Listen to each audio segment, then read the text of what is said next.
Alright, this will be the 12th episode of the ESOU podcast with Alywels at YouTube and twitch.tv/Alywels. And today's special guest is going to be Benzar 00, or I guess just Benzar, right? Just Benzar's Just Benzar. Yeah. Okay, perfect. Well, for those of you who don't know, tuning in or watching this at home, Benzar is the leader / administrator of ESORuns, a Discord server and guild now, I believe, yes, on PC North America, where they were, what was it, 2,600 plus players pug veteran trials with each other, just straight up pug.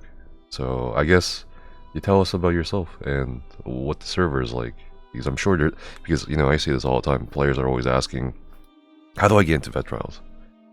I think your server is like one way. Okay, so the ESORuns is interesting and different from most Discord servers because we mainly do ASAP trials. So a lot of trials are unscheduled. Like a lot of Discords will just write, Tuesday 7 p.m. we have one trial happening. Sign up like 3 days in advance, and you show up that day and you do your content. And most servers will do 1, maybe 2 trials per day. ESORuns has, I didn't count, but I want to say 50 to 70 raid leads. And we don't really schedule runs. Like, all runs are ASAP. Like, a roster goes up and they say just sign up on Discord if you want to come. And then they just go. So we probably do maybe 15 to 20 trials per day in the server. ASAP, not scheduled, and then sometimes people will schedule a trial 1 or 2 days in advance at the most. It's pretty rare that they schedule more than 2 days in advance. Our requirements for trials are, we still do have requirements for vet trials. Our minimum DPS like floor is 60k on the 21 mil trial dummy, which I feel like is like, you kind of understand the fundamentals of DPSing. Like, you understand that you need to have certain sets. You understand that you need to weave light attacks in between your abilities. You understand that you need to have certain skills on your bar, but you haven't quite mastered it. Like you're still a little bit learning how to like perfect it. You could tweak your setup a little bit. You could improve your light attack weaving a little bit, but you kind of understand the fundamentals. And I think that is like a good floor to get into, like training runs for VSS, for VCR1, for whatever it is. But as the server has grown, we have more advanced players who are easily parsing 100k and have lots of hard mode clears, and so they sign up and just pug hard modes. And that's kind of turned into more of a thing now where we're pugging trifectas as well. Like, a roster will just go up and I'll just say Griffinheart, just ASAP Griffinheart. And they just take, I don't know, maybe like 7-8 players who already have Griffinheart, plus like 5 players who have a ton of experience in VCR3. And then they'll just reset on death and try and get a Griffinheart in 2 hours. And sometimes they'll even make it more fun and they'll do some gambling where it's like every time you die, you pay up 100k or 500k. Yeah, and that incentive actually works, because last time they did it, they got, a bunch of new Griffin Hearts. Actually, we can check Pug Trifecta counter. And a bunch of gold as well, I imagine.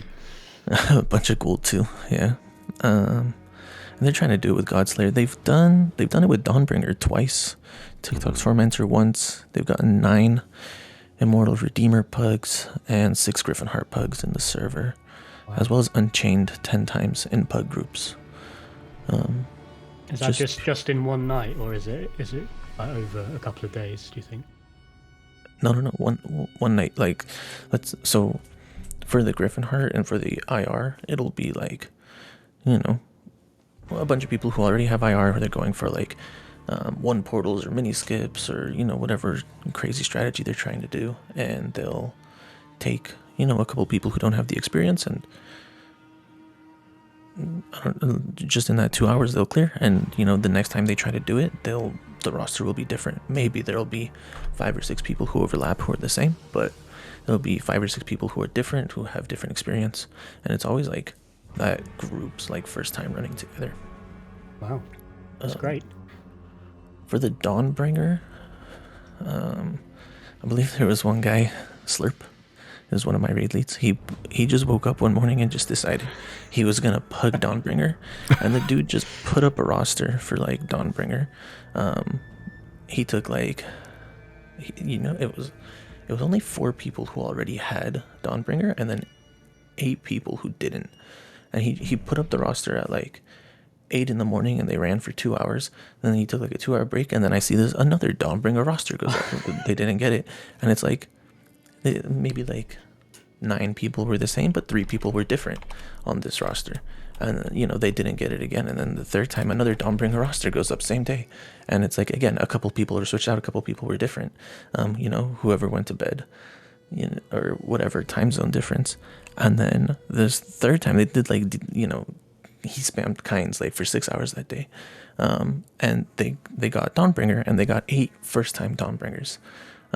In this pug, where it's like this group's first time running together. That is crazy. So while I'm listening to all this about you guys pugging on such a huge scale and in such a unorthodox manner and getting all these things, achievements and trifectas, I have to ask Ollie, do you have anything like this on EU? No, we don't. I mean, we've got like Late Night Dungeoneers, which is it's a guild really, primarily more than a Discord, and they've got like scheduled open runs. I think there's a couple of guilds that do like scheduled open runs, but like the trifectas in that guild we work on for like months and months and months and months. I suppose. So we have that as well with like core groups that work on the trifectas as well. Like it's not like we completely don't do that, but we have that as well. Yeah. We definitely don't have anything, not that I'm aware of, that's definitely on that scale. I mean, there's a couple of Discords where you might get like a couple of pug runs a week, but like all the pug runs in one Discord, and as successful as it sounds like they are, I don't think we have that on EU. Sounds like I need to move to NA. I mean, dude, I'm hearing I love I'm hearing this man talk to me about we got 50 to 70 releases. What the? You know what I mean? Yeah. I mean, the requirements for the raid leads is just 1 trial every 2 weeks, but because there's like 70 of them, it still comes out to like 4 or 5 trials per day at the minimum, just for them each to host 1 trial every 2 weeks. So it's not like a huge strenuous requirement for them. So it's pretty easy for them, to maintain their raid lead status and be considered an active raid lead. But because there's so many, you've got 70 raid leads. Just about, yeah. Okay. I mean, I haven't had one for my main raid guild for 3 years. We just we just go in and no one says anything. And, that's the other thing about ESORuns is the raid lead requirements are relatively lax. I think that's a huge contributor to like the growth of the server. Is like, okay, so when I was starting out the game, like when I was starting to play, I wanted to get into vet trials and do this content, and like I joined Primrose. Primrose was like the very first large trials Discord that I joined, and they like every raid lead there, they had maybe 5-6 raid leads, and they all had like tons of trifectas. Like they all had every trifecta in the game, and they were amazing, like extremely good raid leads. And they taught me a lot. But like the cap to become a raid lead there was like so high. Like you had to be like good. You had to have tons of experience and be extremely good at the game. And so they only had like maybe 6 to 10 raid leads for a server with 1,000 people. So they could only do so many trials per day, because you can't force your raid leads to host a trial every single day. They'll burn out. Yeah. So they were kind of limited like that. The runs were very high quality, but like I wanted to do more than just 1 trial with my trials guild. So I would sit in Craglorn and just like make VSS pugs or a VCR1 pug.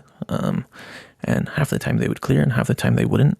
And I just had like, just like this Discord. It had like one channel. It was just like one voice channel and one general chat channel, and that was it. In ESORuns. And, we would just, me and my brother play this game together. My brother, Octo Triangle, is the other, founder of ESORuns. Awesome. So, yeah, and we would, do Pug VSS and Pug VCR1 out of Craglorn and invite, 10 random people into the Discord. And usually after the run ended, they would, like 9 of them would leave the server. But like, you get one new person to stay every so often. Eventually we had like 200 people, and we thought like, like we don't have like a bunch of trifectas. We've only been playing the game for a few months, we're just kind of learning, we've still got a Prog VCR too, but why should that stop us from trying? So we have like 200 members, and like, we played all the time, and we were hosting raids in the Discord. We just got to the point where we started pinging people in the Discord, and we thought, well, why should we be the only ones who can ping in this Discord where we play with like more or less the same people all the time that we would see in Craglorn over and over again, who would join us, who we'd pick up from Discord when we go to a trial. Like, if we're not online, why should they not be able to? So we literally made it so that any of those 200 people who were in the server at that time could all host a raid. They could all like create a channel. And we didn't care what kind of clears they had. Like, we knew everyone in the server at that point. And we were like, if you want to host a trial, like, go ahead. And people did. And they started hosting trials, and they also like didn't have, enormous raid lead experience like, high tier guilds wanted them to have. So we kind of stuck with that, where our requirements for, well, obviously it's changed as we've grown a little bit, but you don't need 10 trifectas to become a raid lead in ESORuns. Like, and so when we were at that level, we wanted to host VCR1 farm and VSS farm, and do Dromathor Destroyer prog. Like, that's what we wanted when we were at that point. So we understand that there are newer players who still want that, and we encourage raid leads to sign up who are, less experienced, who maybe have less clears, but want to, work towards that easier content, more or less. The VCR1 farm, the VSS farm, the Fang focused stuff like that. So, as long as you can kind of call out stuff during a raid, kind of call out warhorns, call out ultimates, like kind of like you're aware of what a raid lead should be doing. ESORuns is like a perfect platform to improve your raid leading ability and practice and host raids. Like, if you kind of understand what's going on, kind of like how I think back to myself when I was whatever 600 CP hosting raids, then I think that's the only way to like get better, is just to practice and do it more. And then of course we have extremely experienced players who will sometimes join a VCR1 farm because they're bored or they're looking for their Sororia dagger or whatever it was, who will join in and be able to give you feedback and advice. And that way the community kind of like builds itself by, encouraging newer players to participate. And so we still do allow basically anybody to host a trial in ESORuns. After you've participated in 5 trials in the server, you get the masturbator tag. Oh, well, let me explain that. Because we let anyone host trials back in the day, we would, the server would be called bait. Like, what is this bait? Like, what do you mean? Like, this guy with like 2 clears is hosting a raid? Like, there's gonna be absolute bait. What do you mean? So we were like bait cord, like bait Discord, because we would just take people out of Craglorn and we would host these bait runs. And if you stayed in the server, you were like a master of bait. So if you do 5 trials with us, you become this like bait master. And then you can host a trial. You can ask a raid lead to make you a channel, and they will. And no expectations of you to raid lead perfectly. You can just make a roster. You get access to 2,600 people that you can ping, and just go for it. And I feel like that also really encourages people to kind of practice their raid leading before they even apply to be a raid lead. Yeah, is the fact that they're just allowed to practice like that. So I mean, I know I've done similar things. Like some people, they'll ask more popular and well-known people to make runs for them, and like sometimes I don't really want to go on a raid, or like I might be busy. So what I've done sometimes, and I know a couple of other people have done, is in guild chat they've done like looking for 12 more, and you make a group of 12 people, and then or 13 people including you, and then you just leave, and like 9 times out of 10 that run does go ahead, and they do like end up clearing stuff. So yeah, maybe you should try that as well. as well. That's an interesting one. I'm just taking notes, man. I'm just trying to learn from this Benzar, man. Because I want to do like, it's impressive. You know, you don't hear about this shit every day. I didn't even know about this server until like 2 weeks ago. 20 minutes ago. No, 2 weeks ago. Not 20 minutes ago. That'd be good. That's 20 minutes for me. We don't have an EU presence. Nefas told me like 2 days ago who the guest was, and I tried googling you. I couldn't find you anywhere. Yeah, This stream or anything like that. Okay. No, he doesn't stream, but he's still like in, you know, like how much work. Part of the NA community. How much work does it take to maintain the server? And like, you're talking about like pugs, and I guess a huge part of the attraction is people don't have any expectations, or shouldn't set expectations, right, for a lot of these runs. Because that's where I feel like most people kind of fall apart when people have expectations or specific standards. I don't know how to say it. They get angry. You know what I mean? We started off like that, but as the server grew, we had to change a little bit. So we just had the Pug Chief is the raid lead in the ESORuns, and you know, we had relatively low bar to become a Pug Chief. But as the server grew, as we hit 1,000 members, 1,500 members, like the player base, like us who were in there since the very beginning, we were doing VCR +1 and progging VCR +2 together, and you know, then +3, and then VSS hard mode, and you know, like all these hard modes, as we were just kind of getting better as players, and we moved into VAS, and we, you know, we had a lot of players who just totally came up in ESORuns and got all of their clears in there, like a couple of cores, a couple of pugs here and there, just playing. And as we improved, like, it's not like I stayed at that VCR +1 level forever, right? You know, like, we got to the point where half of our raid leads were capable of raid leading Griffinheart and raid leading IR and stuff like that. And then we have all these new raid leads coming in who are interested in that pug aspect and just being able to pug anything they want, VRG farm, or you know, whatever it is. And so who weren't quite at that raid leading Griffinheart level. So we had to split the raid lead category into 2 categories. So we now have the Master Chief and the Pug Chief.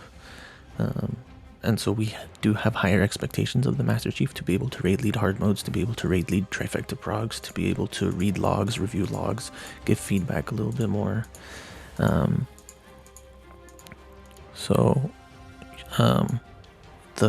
Pug Dawnbringers, the Pug Godslayers, the Pug, you know, IR, typically those come from the Master Chiefs, and the Pug Chiefs can take the test and get promoted as well. And it's not like the Pug Chiefs are restricted on, you know, you can't host a VCR 3 because no, they can host whatever they want. But people should have higher expectations of the Master Chiefs. So what's the test? Log reading, raid lead a hard mode. But like, how do you test them on that? Do you just tell them to raid lead a hard mode and see how they do? Yeah, and we review logs and Like, do you quiz them? Like, okay, how do you check someone's damage? No, Single see, target. That's It logs. too easy. Oh, that's No. That's too easy. That's too easy. So you like personally vet them rather than if they've cleared XYZ, then they're automatically in. Yes, we personally vet them. It doesn't matter what trial clears they have because I have turned down people with every trifecta who didn't want to really, raid lead, or who, kind of came off as lazy on their applications, or who weren't reading logs, really in depth. I'm sure there were some bruised egos. Maybe. Oh no, definitely. But it sounds like you're doing the right thing, though. I think that's healthier for the community to have a more active.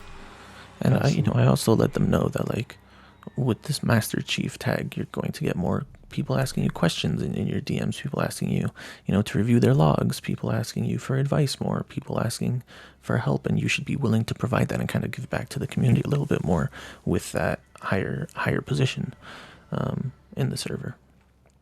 So I think in general they are all willing to help, and they do understand. That does come with it. Yeah. But for log reading, it's, if I give you like a vast log, I would ask you, like, I wouldn't ask you questions. I wouldn't be like, how do you check who did the most damage? I would ask you, like, the exact phrasing is like, pretend that this log is your Immortal Redeemer prog group. What do you tell them for next time? So, like, I've made a series of videos about that on YouTube. Truge. Very Truge. Right. Yeah, no, that is an important skill, which I think a lot of people overlook. And that does seem to be the difference between, like, your average raider and someone that can be a raid leader. Is someone that is, like, proactive about those things. They're the person that you go to for advice rather than them asking everyone else. so go ahead. No, you go ahead. I was just going to explain more about the log reading, but Oh, go ahead. yeah, We can so talk about you know, whatever you want. when you go to look at, for example, vast logs, and you click on damage done, and you see one person's at the top and you see one person's at the bottom. Yeah. Like, that person at the bottom is going to say, hey, what can I do to get better? They don't want to be bottom parse, and they should be able to come to the raid lead, and you should be able to, like, look at their gear, look at their skills, look at their casts, look at what they're doing, look at their deaths, look at their res parse, look at everything that's going on, and be like, I see, like, you did this and this and this, maybe try and do this and this and this. Same thing with, like, healers will be like, how am I doing? And you'll check their up times, and tanks, you'll check their up times, and you'll be able to say, like, oh, you're doing this, maybe try doing this, like, we should be going for this, you should try and focus on this next time, stuff like that. So it's just so cut and dry. You always got to take into account people wearing catalyst, people doing interrupts or whatever, and messes and stuff like that. Of course. Yeah. Well, quite often what I do, if there is someone that's passing, like, very low consistently, I sometimes try and give them like a non-support role for a couple of weeks just to see if they are actually capable. And then once they are, like, if I know that their DPS is actually okay, then I'll put them back on, like, a support role. I don't know, it can be dangerous. What do you think about putting, like, do you put your strongest DPS on your support roles, or do you put your, like, weakest DPS? Depends. What do you mean, a support role? Give me an example of a support. Well, sorry, like MK? Like, how do you decide who's going to wear Catalyst? Out of, like, two Magic Necros, do you put the lower DD or the better DD? Put it on a tank.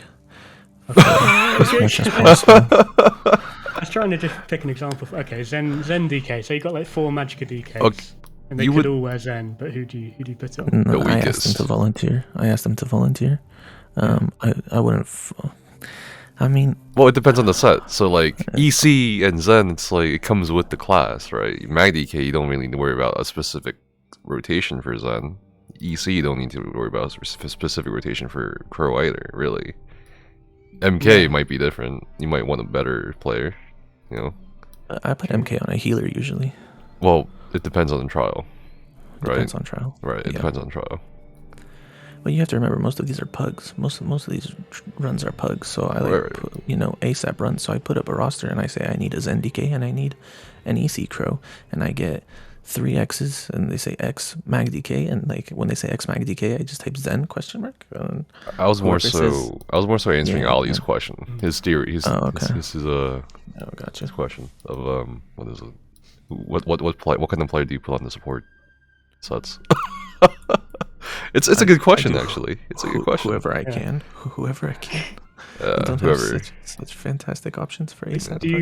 Do you raid lead a lot yourself as well? Yeah. I particularly enjoy doing training runs.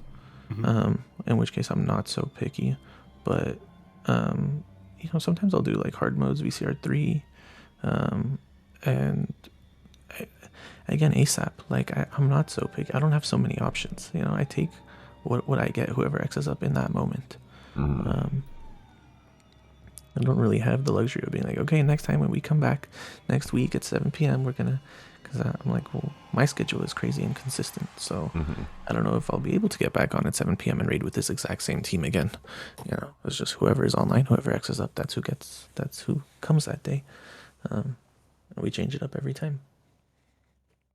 Okay.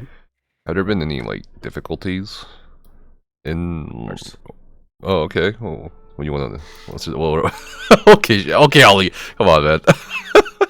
What did Ali do? I didn't see. No, Ali laughed. I was expecting I don't know.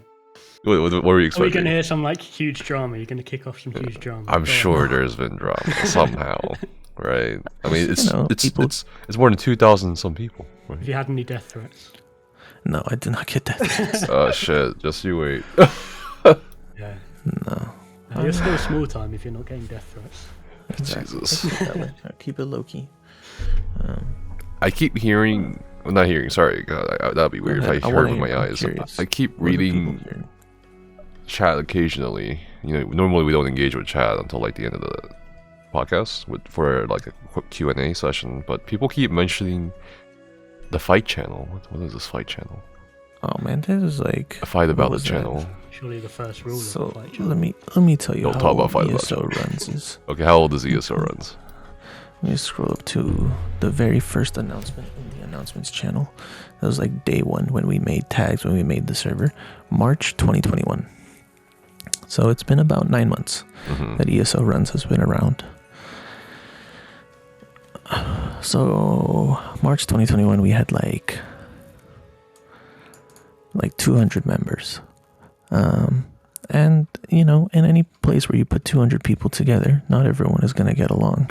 So there were some people who didn't get along. And we didn't quite know what to do about it because we enjoyed playing with everybody. I mean, me and my brother, we enjoyed playing with everybody, and we didn't really... You don't have time for the politics and shit, you know what I mean? The relationship game. Oh, yeah, you can't beat his friend. You can't why are you reading with him? You know what I mean? Right. Yeah, fuck that. Yeah. We log on after work, we both got 9 to 5s, we log on. And we're like, hey, let's play a game. And, we don't really care if people like each other or don't like each other, but they would start, and they were making their own rosters and whatnot. And so we would start to see, people spamming all kinds of memes on rosters and whatnot, and making it really difficult for the raid lead to roster people because it would just be full of memes and trolling and spam.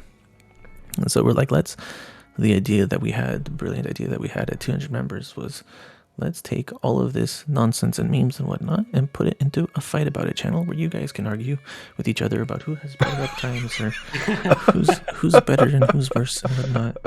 And we're like, this will be great. This will keep all of the roster channels clear, and they'll be able to spam whatever memes and nonsense they want in there. Well, it didn't quite work out like that.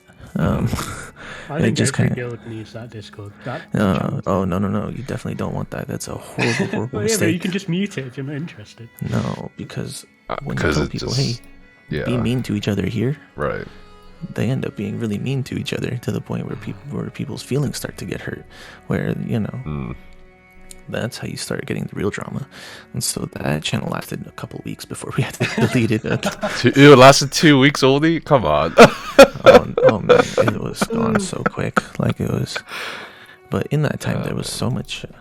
We had an enormous amount of new members join, just because of the excitement in that channel where they could argue and like be mean to each other. But no, it got out of hand way too quick. So we deleted it after like 2 weeks, and after people's feelings got hurt. We're like, wait a minute, like you know, we would log on, we would play the game, and we'd go to bed after work, you know. And then people would stay up all night talking shit to each other in this channel, and we'd be like, we wake up in the morning and have DMs like, yo, this guy said this to me, and I'm like, my feelings are hurt. I was like, you know, that's probably not what we want for this server. Like creating a place where you can just get your feelings hurt. You show up and you get insulted. So we deleted that channel after 2 weeks. Yeah, more or less. That's a good call, honestly. Like I get, because I've seen other people do it. I've seen other guilds do that kind of stuff, and usually what happens is like it either like peters out or like it just becomes so bad. In our case, it just became really bad. So we had to end that and just return our focus to raiding and pugging random trials. So, man, just as a brief recap to the conversation, there's standards and sometimes no standards, or expectations rather. You guys have 50 to 70 raid leads, about 4 to 5 raids a day minimum. But the minimum is 4 to 5, but we really get 10 to 15. Yeah, I mean, I'm sure that's a lot of raids every day. Did anyone raid on Christmas Day? I'm sure they did, an enormous amount. I was so surprised. But yeah, I can see that.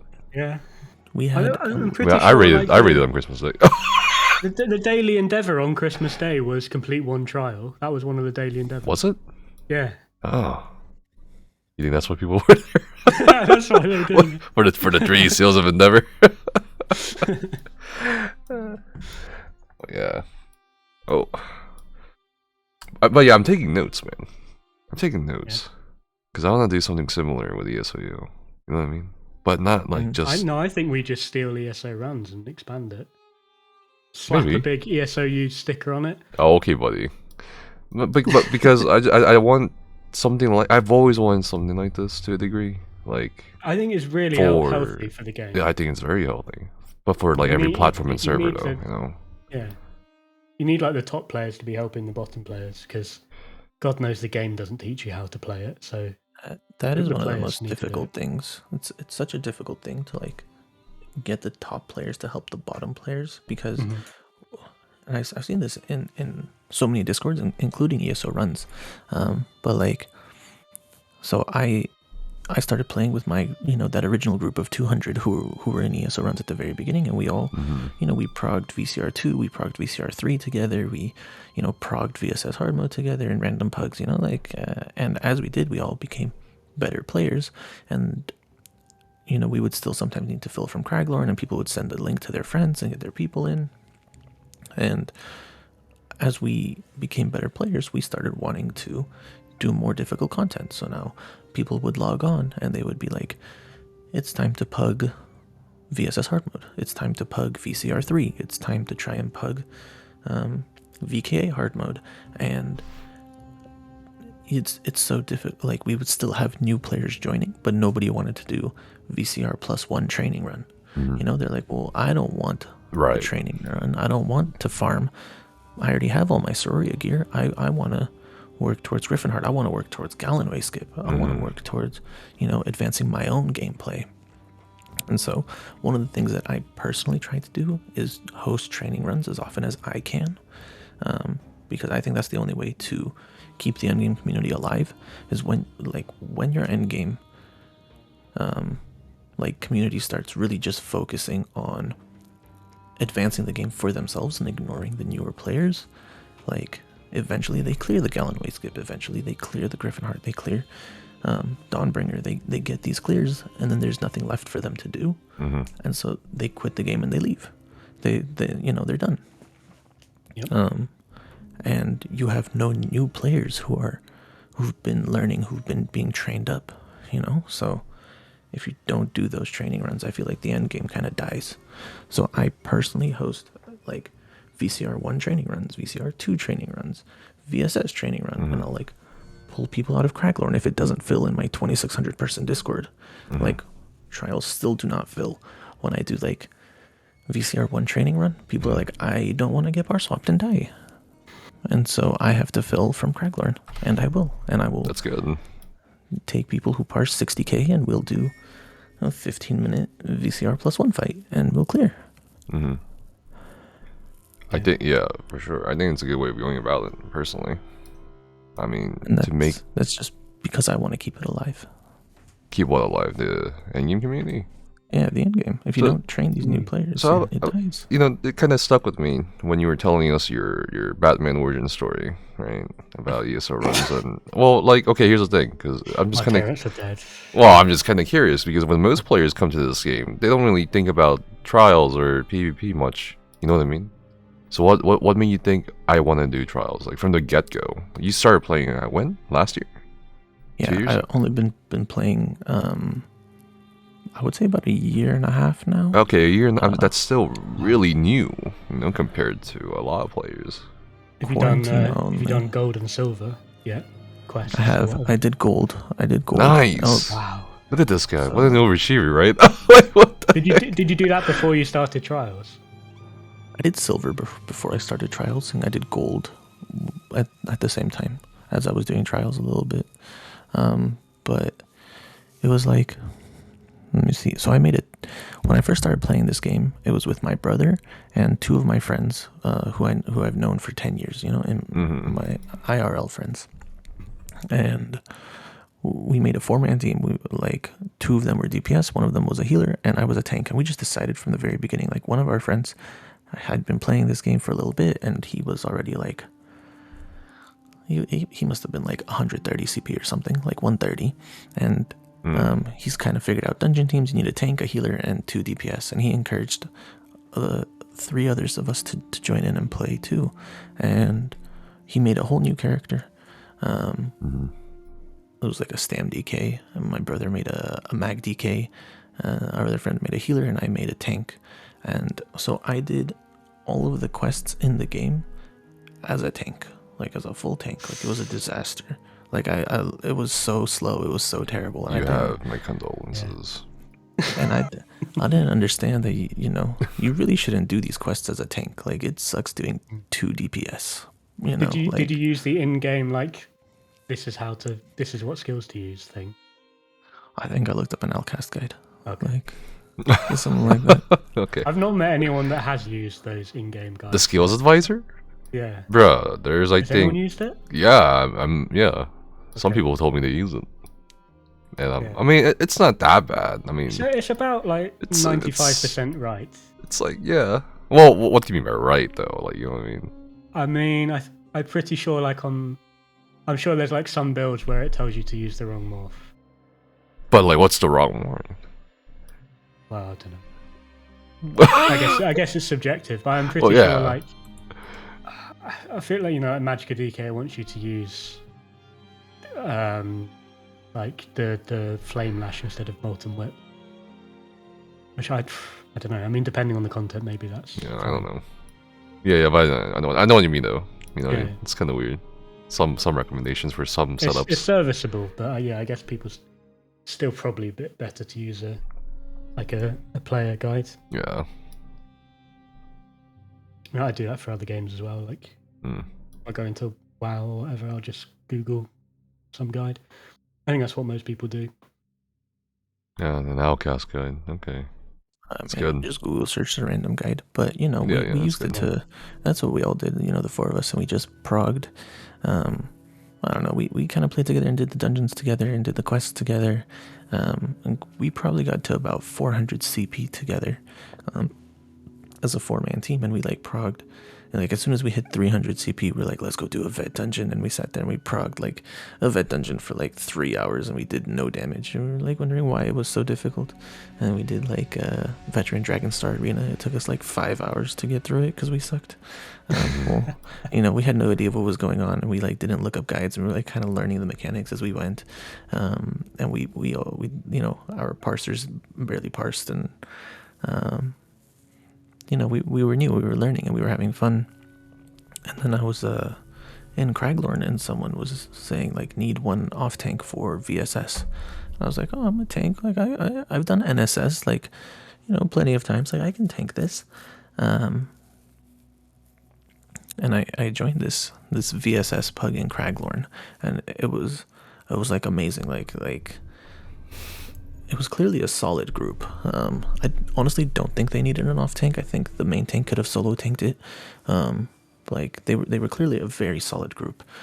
Thinking back on it, but they were calling out ultimates and they were calling out positions and they were like really teaching me. And I told them, like, guys, I've never done vet before. Like, I have no idea what's going on. They're like, don't worry about it. Just hold block and taunt the Atro. You'll be fine. And it was like so much fun. Pug group told you not to worry about it. That does not sound like Craglorn. That sounds well, mythical paradise. It's like it's 100% like hit or miss. You know what I mean? A pug completely. Yeah. Like it's a hit or miss. There's no in between. It's either like really nice people or like really like weird people. Yeah. I feel like if you're using zone chat, you should be open to like new players. Really. I don't think you should have any yeah, exactly. You shouldn't have any expectations or shit like that. Or standards. They were very nice and they taught me all the mechanics for the trial. They like told me you should do this, you do this, and then we did the ice dragon, and they were like, all right, well, you've off tanked ice, you want to try main tanking fire? They let me wipe them a few times because I couldn't tank it, but they were super nice and they taught me all these mechanics and they were like, do this and this, and did you pull the Chinox under the dragon? No way. Okay. That'd be funny. No, you don't have to. You don't have to do that on non-hard mode. No, I guess not. Yeah, we just chain him to the back and. Yeah. But it was like I really fell in love with trials with that because I joined their Discord and they were talking and the raid leading was like it was so intense compared to the dungeon. The vet dungeon that I had progged with my 400 CP friends, and we were like spam dying. This was like so good, so fun. Like I really was like, damn, I'd like really love that. I gotta do that again. Yeah. So that's kind of how I started doing it in Craglorn. Was like I need to do this again. And then I started raid leading. I was like, well, I saw how that guy did it. I could do that. I could help people to hit the dragon. How hard could that be? So, and then it just kind of grew from there. And I invited people into my own Discord server. That's good. It was just fun. And now you care about the endgame community because you want to provide that experience to other people? Yeah, because that was my favorite experience. I really remember that first raid experience. And I mean, it got me to kind of where I am in the game today. So, it's also selfish to a certain extent. I like, having this huge server that I run. Well, you want more fun. You want to play the game. That's what you want to play, right? So, I mean, that's fine if it's selfish. Every community is selfish to a degree, right? Right. Yeah. So, I don't want it to die. I don't want the community to die. I want more raids. I think we all share that sentiment. Yeah. And if you don't host training runs, if you don't bring new players in, if you don't teach them how to get to the point where you're at, then the community just kind of dies when everyone gets their Dawnbringer, their Godslayer, that you currently run with. They get their clears, and what are they supposed to do? They quit. So I try to bring in as many new players as possible and hope that the more experienced players will teach them and get them really grinding to kind of get to where that real end game is. And I would say it's been relatively successful. It's a hard and complex problem in terms of this idea of keeping the community alive or like growing it, or rather, like historically speaking, raiding huge retention loss. Like retention rate is like really low. So like it's always been the case where higher tier groups would cannibalize mid tier groups for their rosters, which still happens, but I think definitely that's natural. Right. But I think that's unsustainable. Has been unsustainable because at a certain point you don't have any more experienced tanks.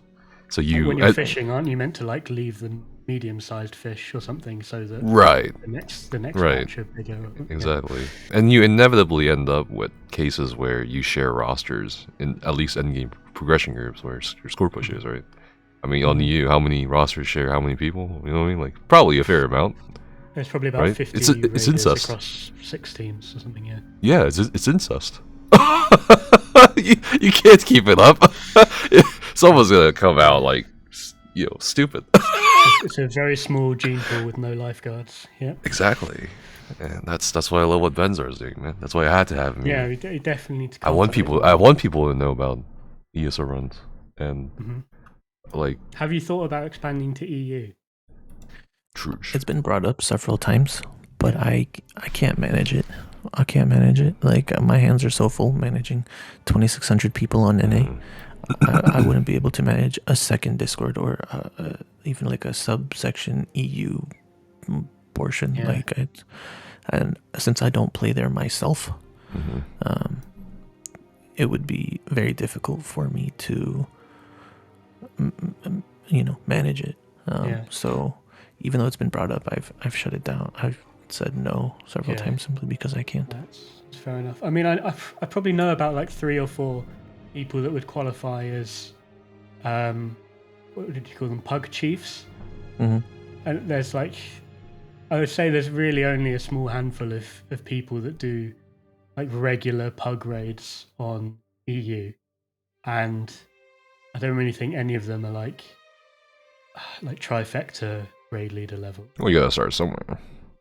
Yeah, you got to start somewhere. But I mean, these players have been playing for a long time.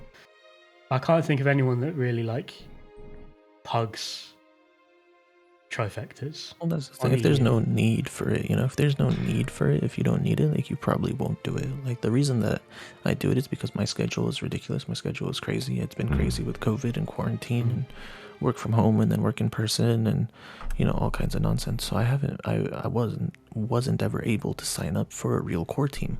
Because I would minus X from every other run. Like, I would just be like, oh, sorry guys, I can't make it today. Like, you signed up to do a raid Tuesday, Wednesday, and then I have to leave. I just can't make it every Wednesday, and I'm like, well, so I never even bothered. So the only way for me to progress was to sign up for or create my own ASAP runs. I wanted to progress, and I had no other choice. And there was no one else who was providing that platform, so I did it myself. Did you not have a fixed raid team? I didn't. I never did. I've never been. He's not in the core. I joined my first core group 2 weeks ago, and it's a 3-week core because I have winter break right now. For 3 weeks. You got promised Godslayer by Defy. Molly. I'm just thinking myself. We're gonna get Godslayer in 3 weeks. Defy said he didn't promise. I asked him about the Benzar. He's like, I didn't promise him. I said we're gonna try. So it's super late night raids, like 2 a.m. EST. Defy is a great raid lead and ton of experience. And he's already got Godslayer like 10 times. So the group is also very solid. A lot of experienced players. And we actually had him. Sorry, go on. You had him on. I watched part of it. And he talked about it. He talked about the Pug Godslayer. Yeah. And that's why I was like, Pug Godslayer. And he told me about Benzar. Pug Godslayer separately from the core team that he has that I'm in. Yeah. But he'll put up it'll be scheduled a day in advance. He'll say, anyone who wants to come tomorrow 6 p.m. we're gonna go for Godslayer. And he's taken people. He usually takes I want to say 9-ish people with Godslayer already, and 3 who don't have Godslayer, and then they make it full vit to Navi, and someone dies to head swipe or something. He gets upset. He's changed his name. He's changed his name in the Discord to full vit Navi right now. But yeah, what was I gonna say? Yeah, but yeah, dude, I think Ollie. Yeah, we need start thinking outside the box, man.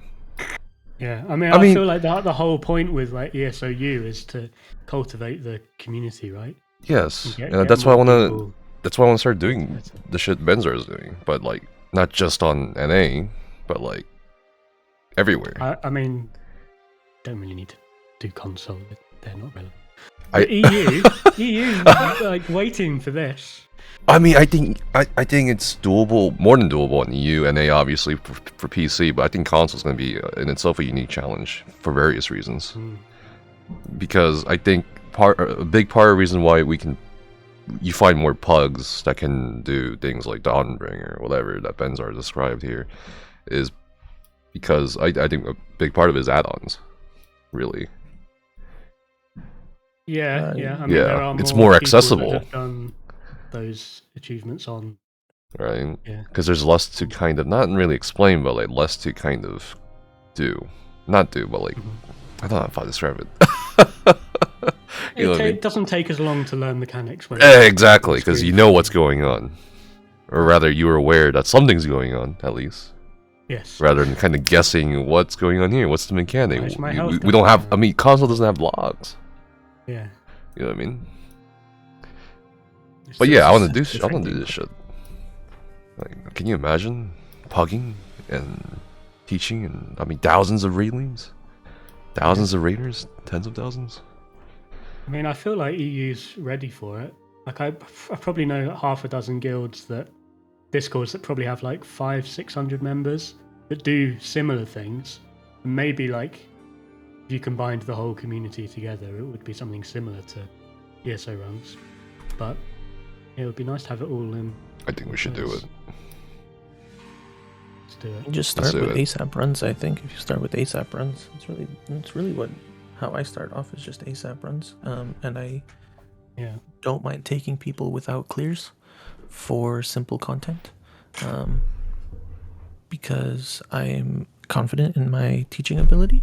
I don't mind taking first time tanks into VCR or VSS. Like for VSS, I'm confident that I can solo tank it. So if the OT dies, it's okay, and I will let him die a few times and have him learn. And it's like the requirements are simple. It's not like, that's another thing a lot of guilds have is these requirements for trials. Like, in order to come do VSS hard mode with us, you must have these 93 sets collected that you won't use 90 of them, and then you must have this CP level, and you must have cleared these 18 trials, like to get, So I personally don't qualify for like master tank or whatever it is in 90% of Discords because I don't have these obscure sets that I'll never use. Like, you know how they require you to have Drufile Dragons and Frozen Watcher and all this stuff to be like considered like master level tank, and then they'll make rosters where it's like only master level tank can sign up for this Griffin Heart group or whatever, and I don't qualify. I have Griffin Heart twice on different tanks, and I don't qualify. I don't get that ping because I don't have Defile Dragons collected. I feel like, and I don't need Defile Dragons for VCR.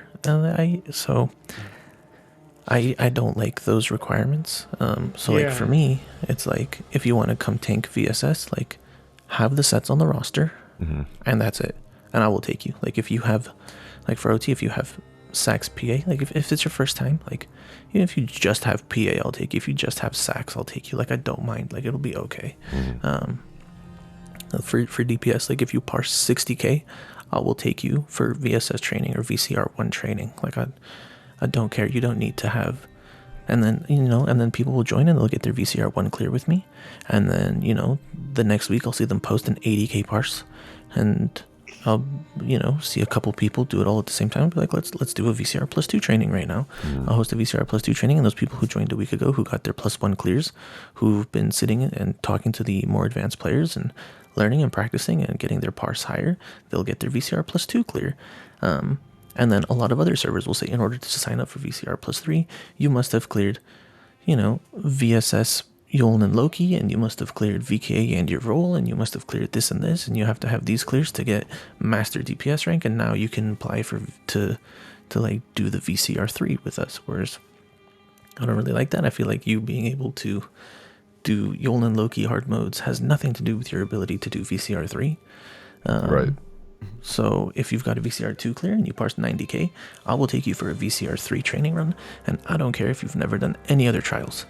And I've actually seen it happen a few times where people will have like a VSS clear, a VRG clear, and then VCR 3 because like they wanted that skin, purple grandma skin. Yeah. It's gross. Yeah. I mean, how do you feel about people who ask you to link achievements? Because that's something that I'm Fuck that. Like That's so stupid. It is stupid. Yeah. That's like 2014 shit right there. You know what I mean? Yeah, I mean, you get it in Zone Chat is full of it, but I do see it creeping into guilds as well. And like, I try and remind people, if you're like saying, "Oh, looking for more for Sunspire, link Godslayer or whatever." Firstly, what I do is I link them my like Godslayer or whatever, and so just copy paste this because this guy's clearly an idiot. So just use this. And the second thing I do is I remind them that if they're looking for people to link them an achievement, to an experienced player, it comes off as like they're looking for a free carry. Because I feel like an experienced player wouldn't ask other people for achievements necessarily, because they'd be like, you know, if I was going to make a group, if I'd resorted to asking Pug Zone Chat, I've probably already asked a load of experienced people that can carry a Pug Zone Chat. Like you should know the abilities of the people that you're broadcasting to. For me, when I go out of Craglorn to recruit for trials, like I will say Discord required. Need all roles. Let's say I'm doing VSS. I'll say I need all roles for VSS. Discord is required. And then if you whisper me tank, I will ask you what tank sets do you have. And if they link me like Plague Doctor Warrior Poet, I say you're not ready for VSS. If they link me Yoln, Sax, PA, like anything useful, and they say I've never done it before, but I've done it on normal, that's awesome. You're coming. Like you have the sets. You've clearly done research on tanks somewhere online. Like when you go look at Nephis' ESOU website, when you go look at Alcat's website, they're not telling you to run Warrior Poet Plague Doctor. There's no one telling you to run that. You know, like there's some. There are corners of the internet where you can find those builds. No, like you know. A semi-decent tank who's trying to learn, who's trying to get into vet trials, will have done a little bit of research on that. And if you've done like a little bit of groundwork where, you know, you have Yoln and something, you have, you know, like semi-useful tank sets, it doesn't have to be perfect. You don't need Yoln EC, like, you know, you don't need to have the perfect setup, but as long as you have partially the right sets, you know, you tell me I've never done this before, but I have these sets and I want to try. Will you take a tank without experience? And the answer is yes. Like absolutely. Yeah. I wouldn't mind. And the same thing for healers. I'm like, the healer X is up telling me like, I've never done it before, but here's my RO Yorvolds. Oh, perfect. You can come. Rojo, no problem. Like, I don't care if you've never done it before. You have the sets. I will teach you. I will teach you right now, and then I will review logs afterwards, and I'll be like, okay, so you're casting Radiating Regen 80 times per minute, and you're not really casting Combat Prayer, you know? So I would focus on hitting Combat Prayer a little bit more, and making sure that your Illustrious is down on the group. You know, and I would go over logs with them and be like, you have the sets. Here's how you can clean up your rotation a little bit. I would just review the logs afterwards with them. For DPS, if I'm in Craglorn, I'm not going to ask them to link me sets. I'll ask them, what is your parse? And if people say, what is a parse? I say, you're unfortunately not ready for a vet trial. But if they tell me I'm like at 55k, I'm at 60k, I've never done it before, but you know, that 55k, that 60k, it tells me they kind of understand like light attack weaving. They're not perfect at it, you know, they're a little bit slow. They could definitely tighten up their rotation, change up a few skills, but like they kind of understand what's going on. That I'm like, that's fine, great, you're coming, I don't care. And then people will like, I'll ask people, what's your parse? And they'll link me their achievement, and I will say, I literally do not care. What is your parse? Like, I don't care if you were carried through and like last week. I don't care if your parse is 20k. Like, no. If they, and I'm not like double checking anyway. Like, you know, they'll just whisper me in game like, I parse 60k, and I'll be like, perfect, awesome, never done it before. I will teach you all the mechanics today. I absolutely don't mind. Yeah. And I'll get like 4, 5, 6 people out of Craglorn, and then, you know, Craglorn dries up, and I'll go to Discord and I make a roster with like 5, 6 people on it from Craglorn, and I'll say, need a couple fills, and it'll fill up, and a Godslayer or 2 will show up, or, you know, whoever out of Discord, who wants to get a little practice in on VSS, or they're just bored or whatever, and I'll make sure they know it's a training run, and we'll go through it, and we'll get 4 or 5 people their very first clear. And I'll tell them, like, you guys parse 60k, but like, look in the DPS and parse help section, and post your CMX, and there'll be dudes who show up with 120k parses who will give you tips on how to improve.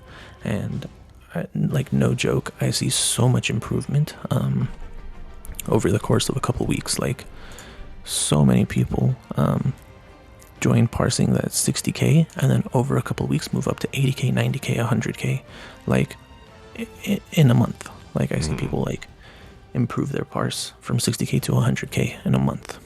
And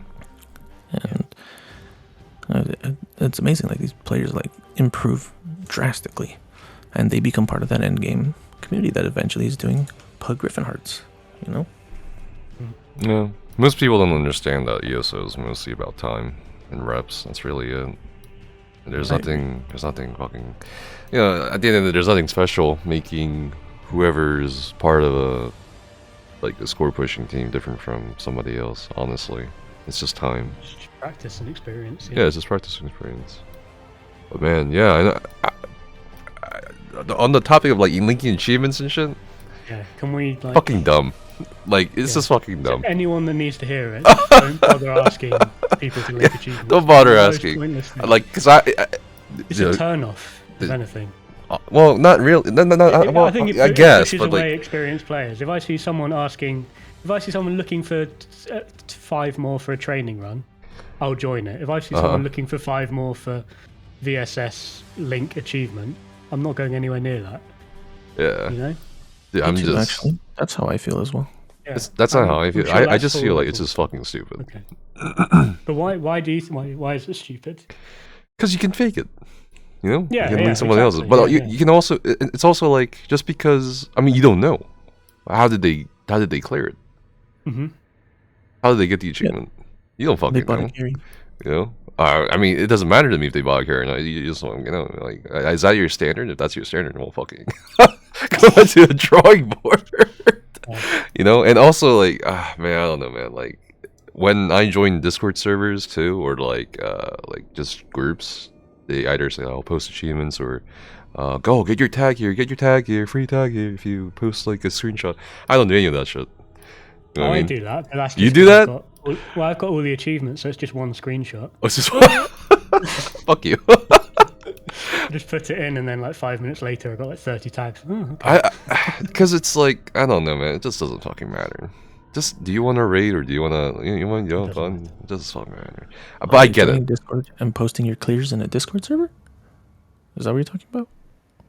No, like requirements. For requirements. Yeah, there's Discords that have like, you can only do certain runs or like access certain channels if you've cleared certain content and you link a screenshot of it. Yeah. Which, I mean, I guess for socializing it's kind of fine, but I feel like it's not reflective of how good you are as a raider. Yeah. Achievement or not. But I get it though, because you need some sort of standard, right? I understand when guilds do it. Yeah. So yeah, I mean, I think that's part of the ecosystem. But I think what's gonna actually help the ecosystem is what Benzar is doing, or a similar model to it, or something, anything. You gotta make trials accessible, man. Yeah, we don't have any logged content, but like, you're not gonna get into VCR 3 unless you have a VCR 2 clear, But for VSS hard mode, like they can see the channels even if they don't have the clears already. Everyone can see all the channels. You just X up, and then it's up to the raid lead if he wants to take people without clears, and typically they'll take a few. They'll be like, we're gonna try VCR +3, we're gonna go for a few clears. I'll take 3 or 4 people without clears, and then 3 people will X up with +2 clears, and then 5 people with +3 clears, and then 3 Griffin Hearts will X up, and you've got 12 people there, and you're really likely to clear, and you're likely to get 3 people their first +3 clear. What usually happens is the barrier of entry is a bit high. You don't, like, you saying, oh, if you did VCR +2, you can join VCR. That doesn't happen in a lot of places. You know what I mean? Because most, I don't know why, I think they're fucking idiots, but most people want like experienced tanks, or experienced, like they want people who already have the clears. It's Yeah, I fucking feel stupid. Like you need one experienced player in each role, I feel. Yeah, but I don't know. It's just like you're I not. like that. I like what Ollie just said. One experienced player. Like you got 2 portals, you got 3 tanks and 2 healers. You put one experienced portal DPS. You put an experienced player topside. You put experienced tank, experienced healer, and you can take, you know, a tank with a +2 clear, a healer with a +2 clear, portal DPS, one in each portal with a +2 clear, and you should be able to clear with it. You should be able to get 4 or 5 new clears like that. Many a Griffin Heart like But- that. But no, but my issue is not that. My issue is people just wanting only experienced people. You know what I mean? You see it all the time. I feel like Like, the kind of people that ask for that usually aren't the best players themselves. Like I feel like the people that ask for that aren't usually the kind of player that can carry other people. the best players in this game are in the minority. That's the problem. No, I feel Right. like good players don't want to wipe. They want to clear in 5 minutes and get Right. their gear and be done. They want that like high paced quick run, and they don't want to teach people. I don't think it's that they're bad players. I think it's just that they don't really care about giving back to the community, or moving the community forwards and bringing the new Passing it players forward. up. Passing forward. Passing it forward. Exactly.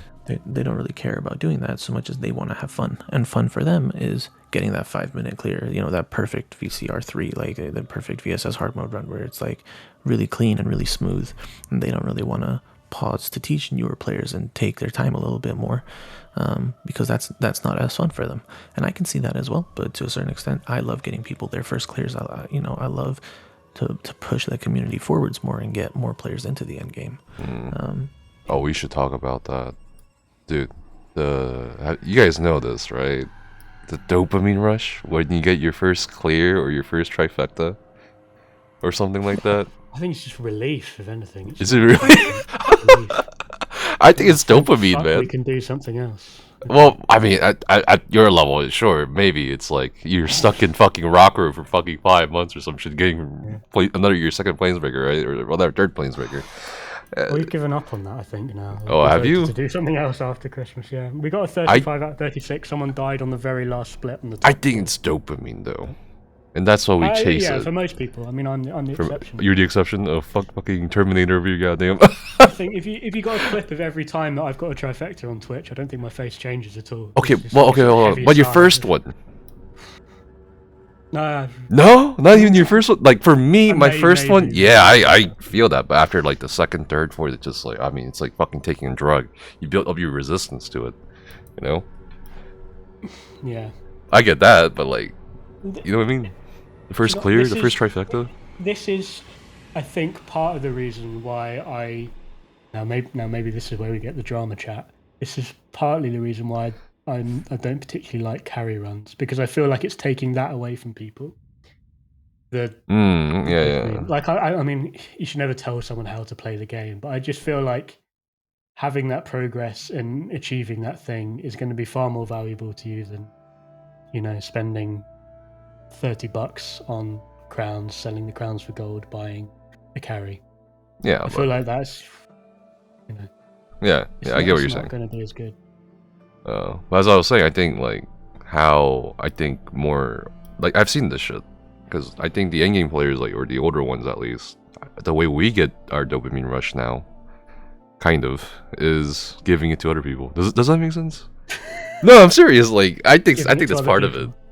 it. You know, like No, I get that. Yeah. like seeing other people get their first clears or their first skins or first trifectas is like, I don't. There's something. It's not like a. I don't know, man. I don't know how to describe this shit.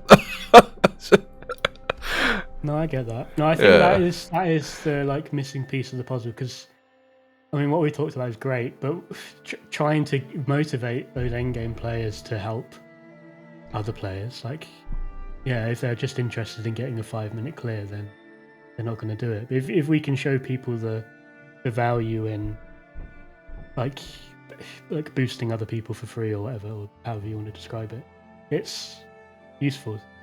It's like fun. It is a dopamine. To me, we need to do it. We need to stop. We need to start thinking outside the box and shit. You know, I'm serious.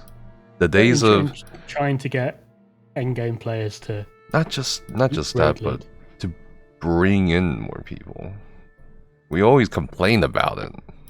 You know what I mean? Oh my god, we're tiny. exactly. Why do we always complain about it and we never do anything about it?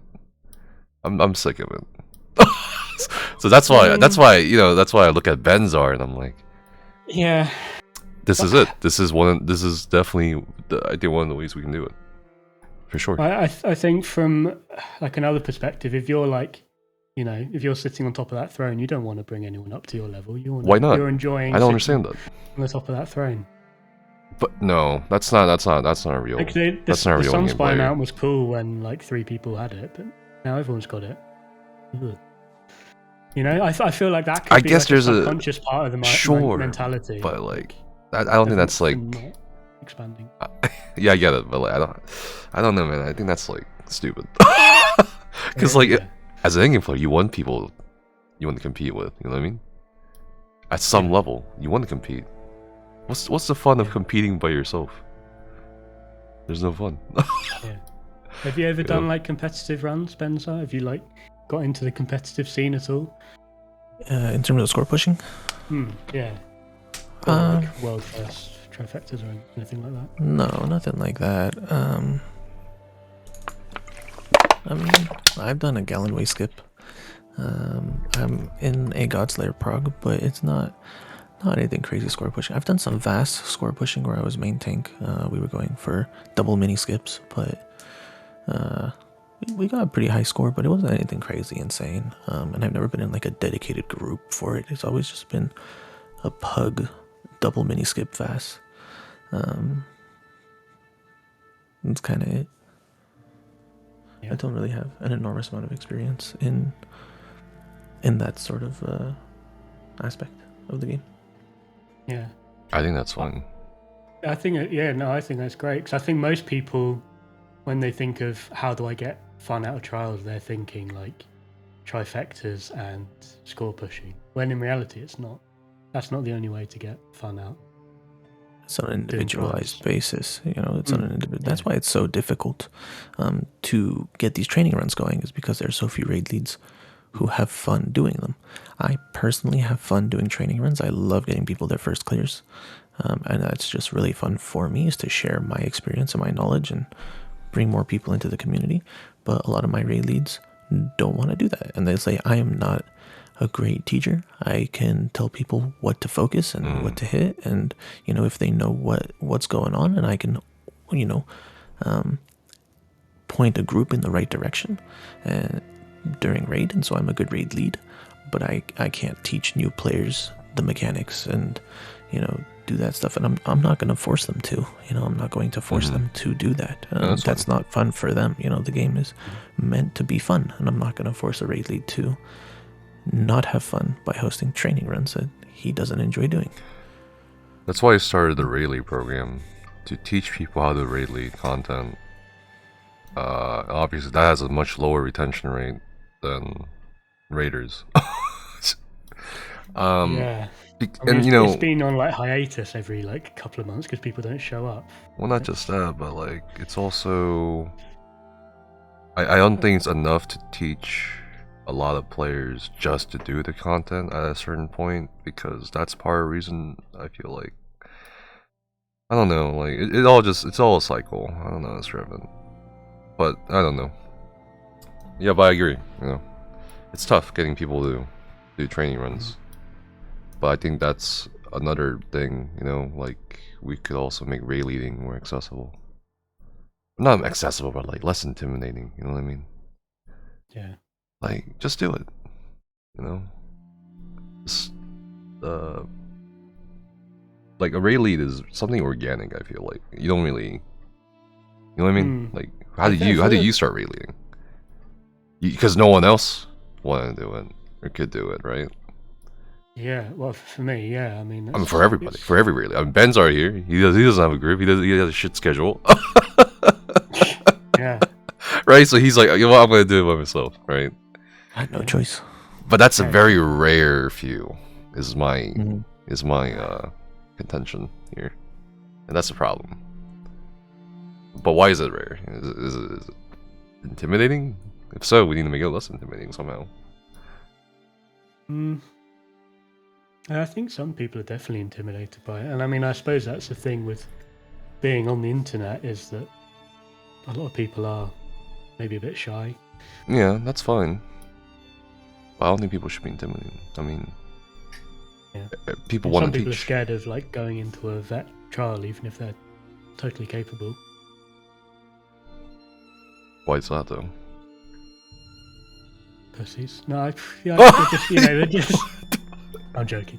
They're just a bit shy. They feel like they're inadequate, or they'll be letting the team down, or all that kind of stuff. Yeah. When in reality, it's just not that way at all.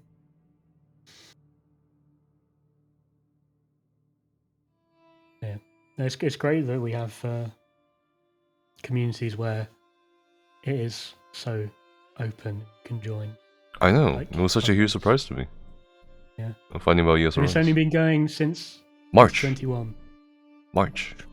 March is when we made tags and whatnot. Before that, we just had one channel, one voice channel, one general chat channel, and it was just people out of Craglorn who stayed. Wow.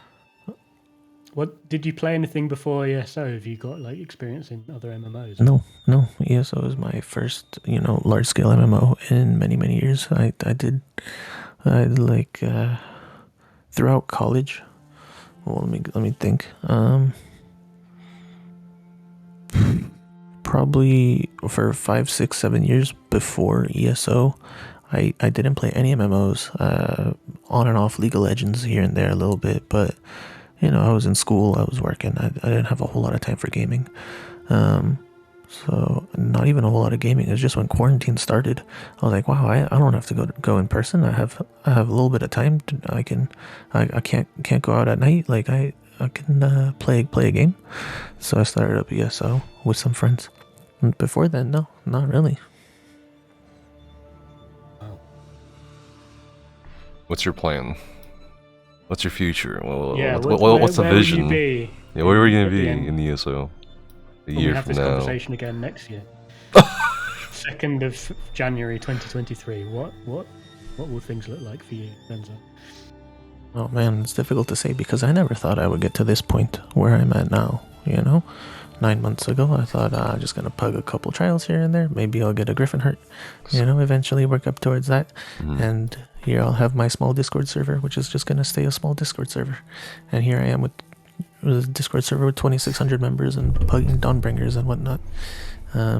So it's very difficult to say. I really do enjoy. I love the community here. I love the.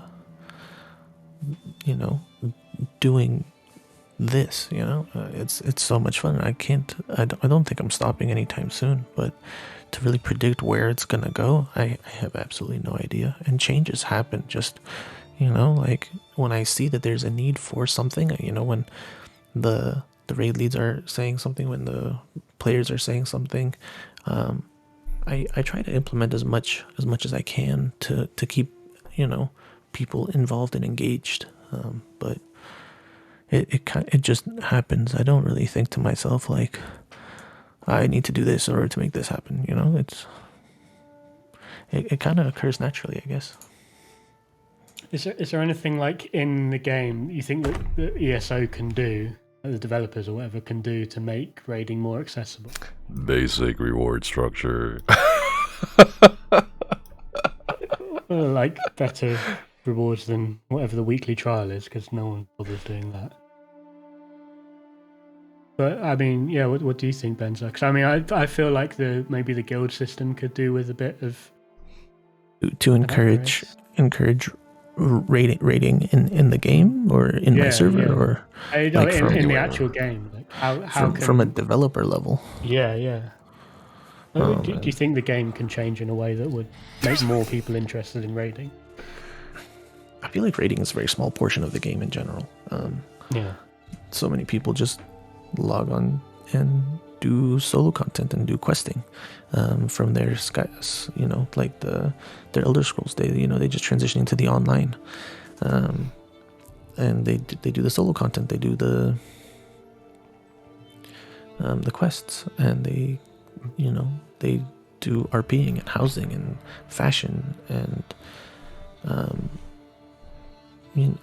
so the limit, the requirement for ESORuns is a 60k parse to get in, which we probably consider to be low. That's like a low parse in our minds because we're used to these 100k parsing players with all these trifectas and whatnot. But I would say that 60k parse is maybe like top 5%, top 10% of players. Like I'm fishing in a very small pool already, and then I take that like top 10% player and I try to push them to come to that 1% player where they're getting that 100k parse, where they're getting their hard mode clears on vet trials, which I feel it's a very small portion of the game, and it kind of depends on whether ZOS wants to take the game in that direction. Like, do they want to force more people, push more people into that small 5% of players category, or do they want to focus on the 90% of players who never quite make it to that 60k parse, who focus on housing, who focus on fashion, who focus on questing, who focus on, you know, all these other aspects of the game? And that's something that I'm sure is financially, you know, motivated for them, you know, like who, you know, it's not, I don't think it's, you know, Endgame players aren't buying costumes. Yeah. right. Yeah, we don't know. I mean, we don't know what it is that motivates them to do what they do, but they have, you know, a whole 100% of the game to consider, whereas I'm only considering the 5 or 10% of the game that parses over 60k, you know, and they have to consider the other 90% as well. So I don't have enough insight into that whole thing to be able to speak on it. Yeah, that's true.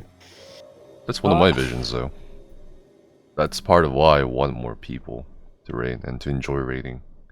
You know what I mean? Just what we enjoy in this game. That's what we enjoy. I don't know if it's what everyone would enjoy. No, it's not what. No, I'm not saying everyone should enjoy it. I'm just saying show people that you can enjoy it, and if you want to enjoy it further, keep enjoying it to the extent where if we can grow, you know, to the point where we're not small anymore, we're not a minority, a certain minority anymore, then that could also have an effect on game direction to a degree. That's one of my that's what I think, really. Yeah, well, I think what we want is to expand the raiding community like you're doing, Benzar, but we don't want to do any of the work. We want ZeniMax to incentivize raiding.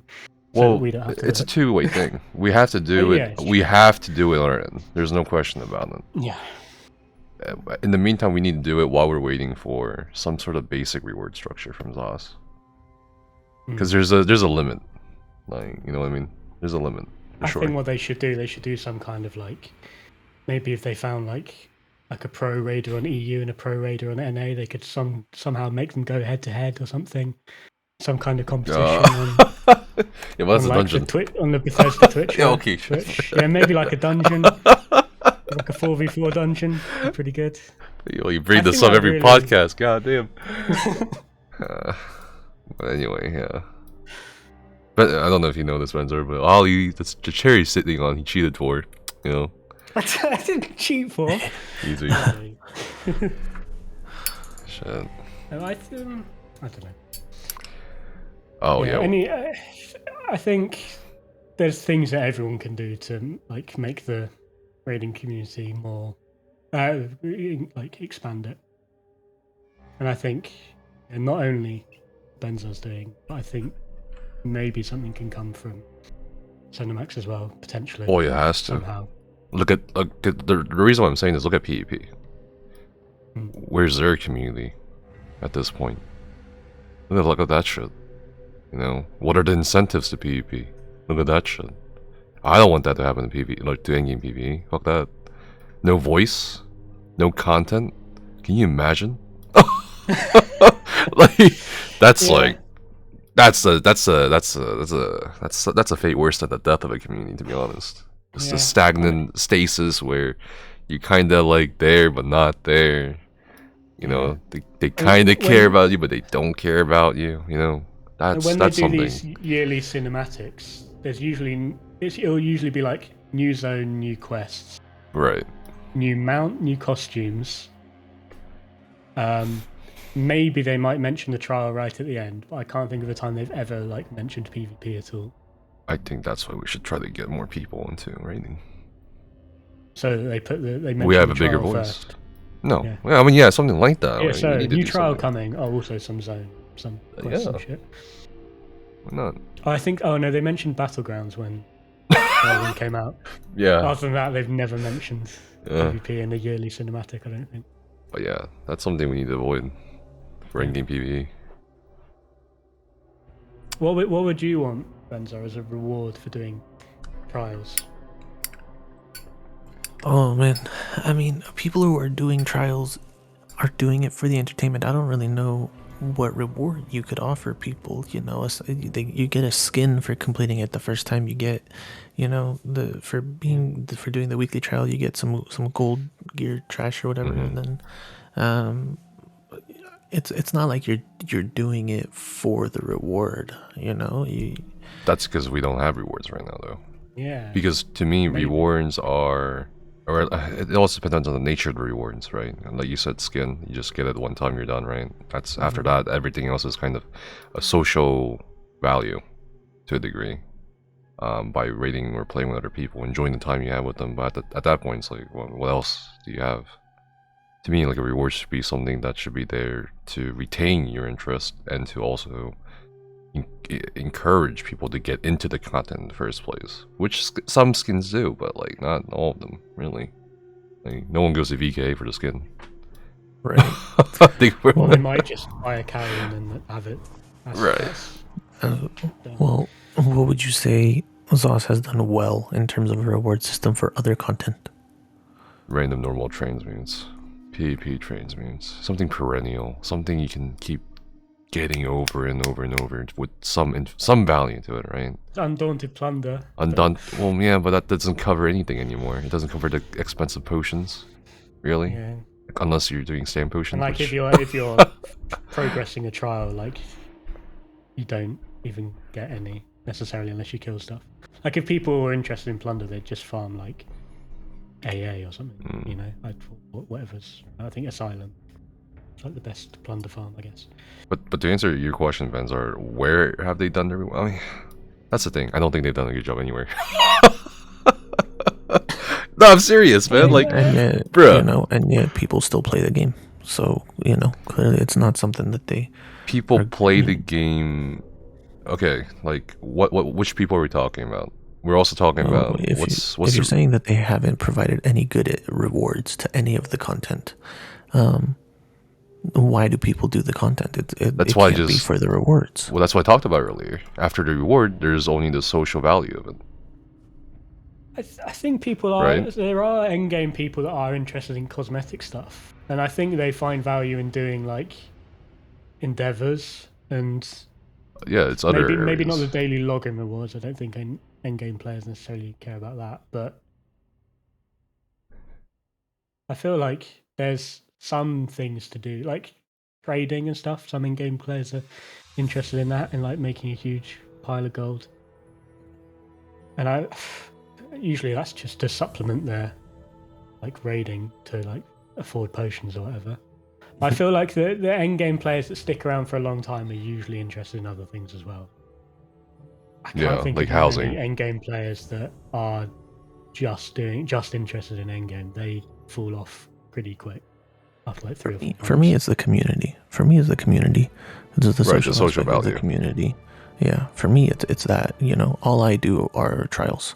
I used to do some trading. I made 75 mil doing trading, and now I don't need money anymore. I've already given away an enormous amount of money for no reason and spent a ton of money on random trash.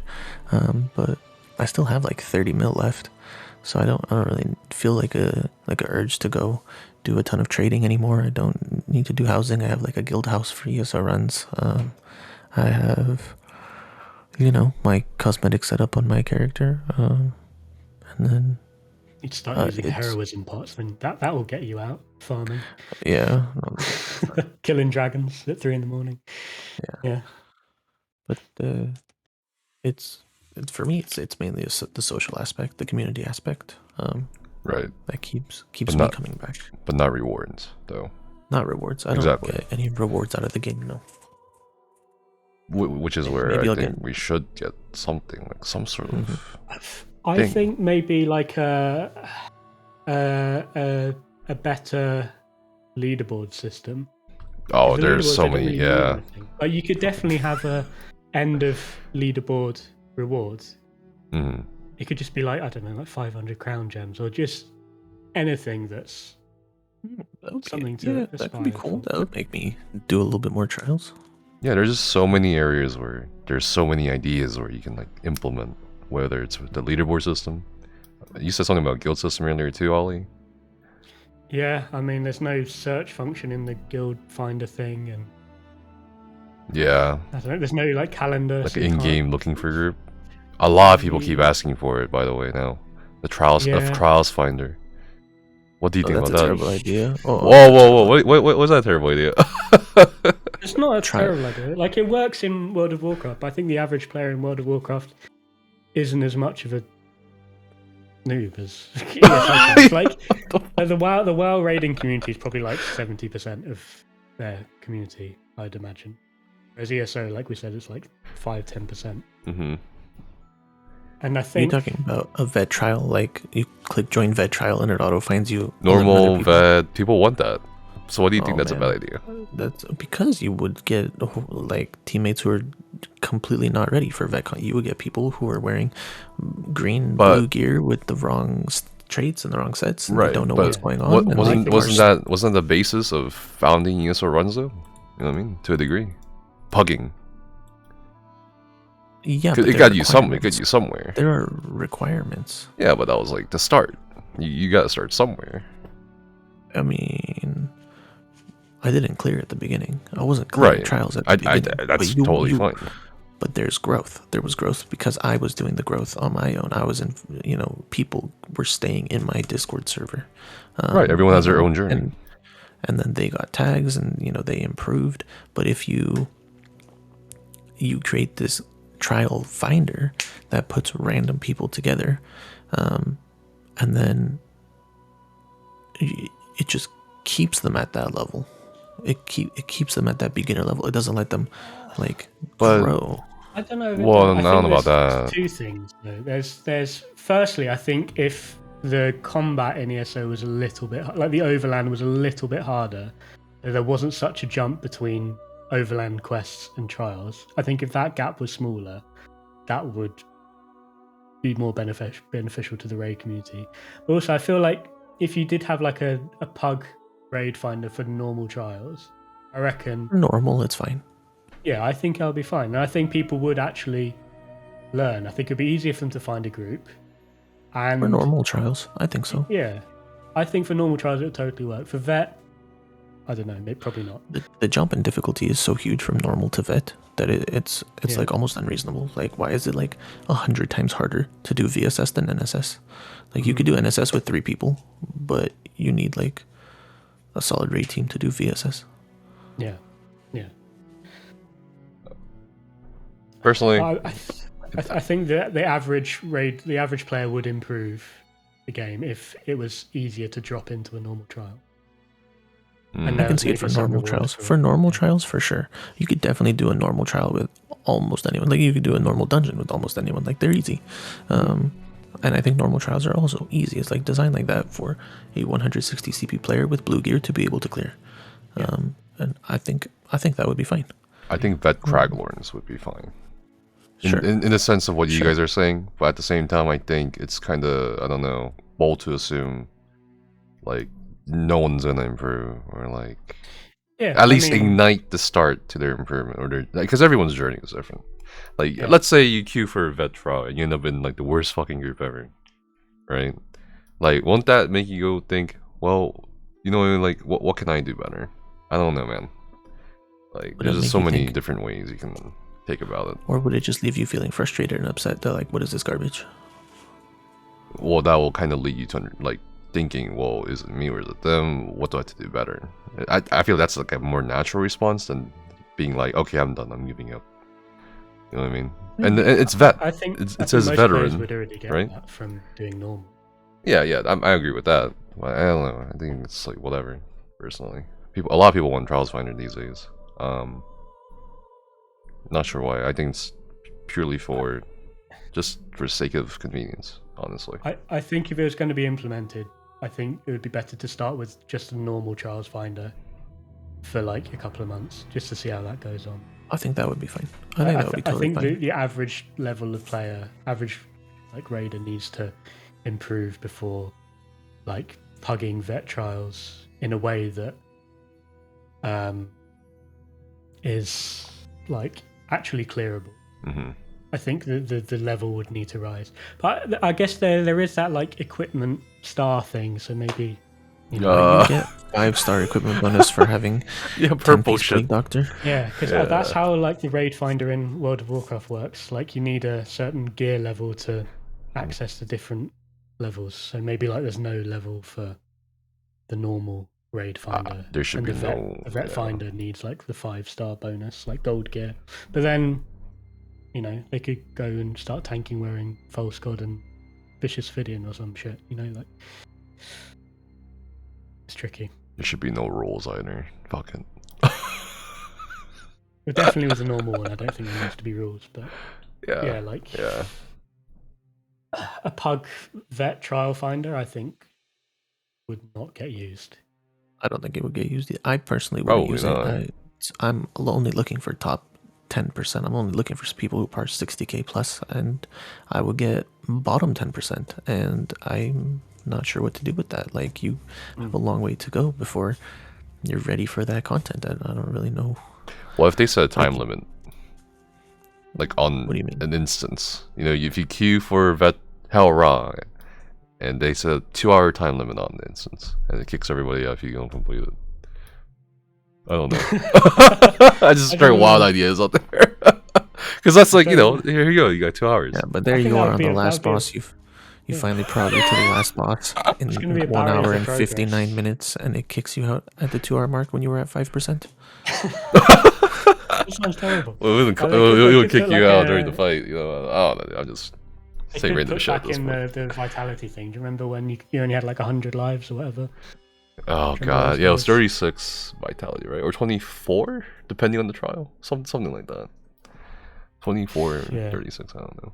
I just don't think the majority of the community, the ESO community in general, gaming community, is ready for vet trials. Like, the majority just aren't vet trial ready. And, you know, they don't want to be. But, you know, when they don't want to put in that work, they don't want to sit in front of a trial dummy and practice parsing. They don't want to do that. That's not what interests them in the game.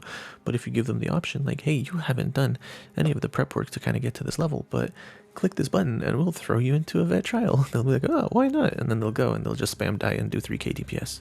It's like, there needs to be some sort of barrier to entry for this content, because it's difficult. It's very difficult. Yeah, and that's not to be toxic. That's for their own benefit. That sounds pretty toxic. You're not allowed to come and join us if you don't have 60k. I'll sit in Craglord and I'll ask people, like, what's your parse? And they'll be like, what is a parse? I'm like, okay, well, you can travel to my house. There's a dummy in there. You go hit it. And they'll come out and they'll hit it, and they'll be like, it'll take them 10 minutes, and then I will have already found a group and I'll be in the trial, and they'll DM me, yo, Meg, I'm putting up 23k. Like, you're not light attacking at all. You're like half AFK for the whole fight. Like, you're I mean, you're not ready for a vet trial. You don't understand the fundamentals of the combat system, like light attack ability, and I'll tell them, like, Google search light attack weaving, and Google search what sets you should be wearing for your class, because, like, if that's your parse, you're wearing like half tank gear and half healer gear on a DPS tune with 30 points in health. Like, you're not. Yeah, this is absolutely what I think is the game doesn't necessarily teach you. It doesn't get you ready for trials. I don't think you have to do some homework outside of so you have to Google some stuff to be trial ready, and that's like base game content. It's not like I would expect to have to Google something to get like super meta score pushing setups, but just to be ready for like the easiest version of some content. I feel like the game should be able to teach me that without me having to do any research on it. Well, that's the thing. The normal trials, you can do 23k DPS and clear a normal trial without issue. You can be wearing half tank sets and half DPS sets and be running random skills that don't really work and not using half your abilities and not light attack weaving, and you'll still clear it. And you can be wearing all overland sets and it'll be totally fine. So in a certain sense, the game doesn't prepare you, the game is just easy on that level. And then to move to the next level is a massive jump. Yeah. Oh. I just wish that I was told about light attack weaving when I started the game. I mean, when did you start the feel game? like- 5 years ago? Ooh, 6. just before Imperial City came out. So that's Like 6 years July ago. 2015. Yeah, 6 years ago. Yeah, I guess, I mean, it wasn't really a thing back then, as much as it is now. There was medium weaving and shit. Yeah, but I feel like light attack weaving is such a core thing in the ESO combat system, and people aren't even aware of it. Like, you know how you get that little like tutorial thing on the left hand side, which is like enemies will sparkle when they're going to heavy attack you or whatever.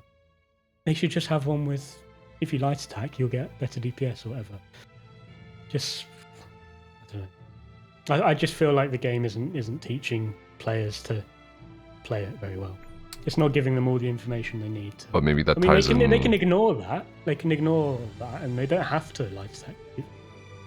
But I just feel like the fact that they have to go out and research before they're ready to do easy level content. But maybe that's why. Maybe that's tied in with the philosophy of the game. You know what I mean? Yeah. Just play how you want. Play how you want. Or however you want. Do whatever you want. Yeah. I feel like it wouldn't stop you playing however you want. Just tell us all the ways you can play. Well, that's fair. Maybe. That's fair. Yeah.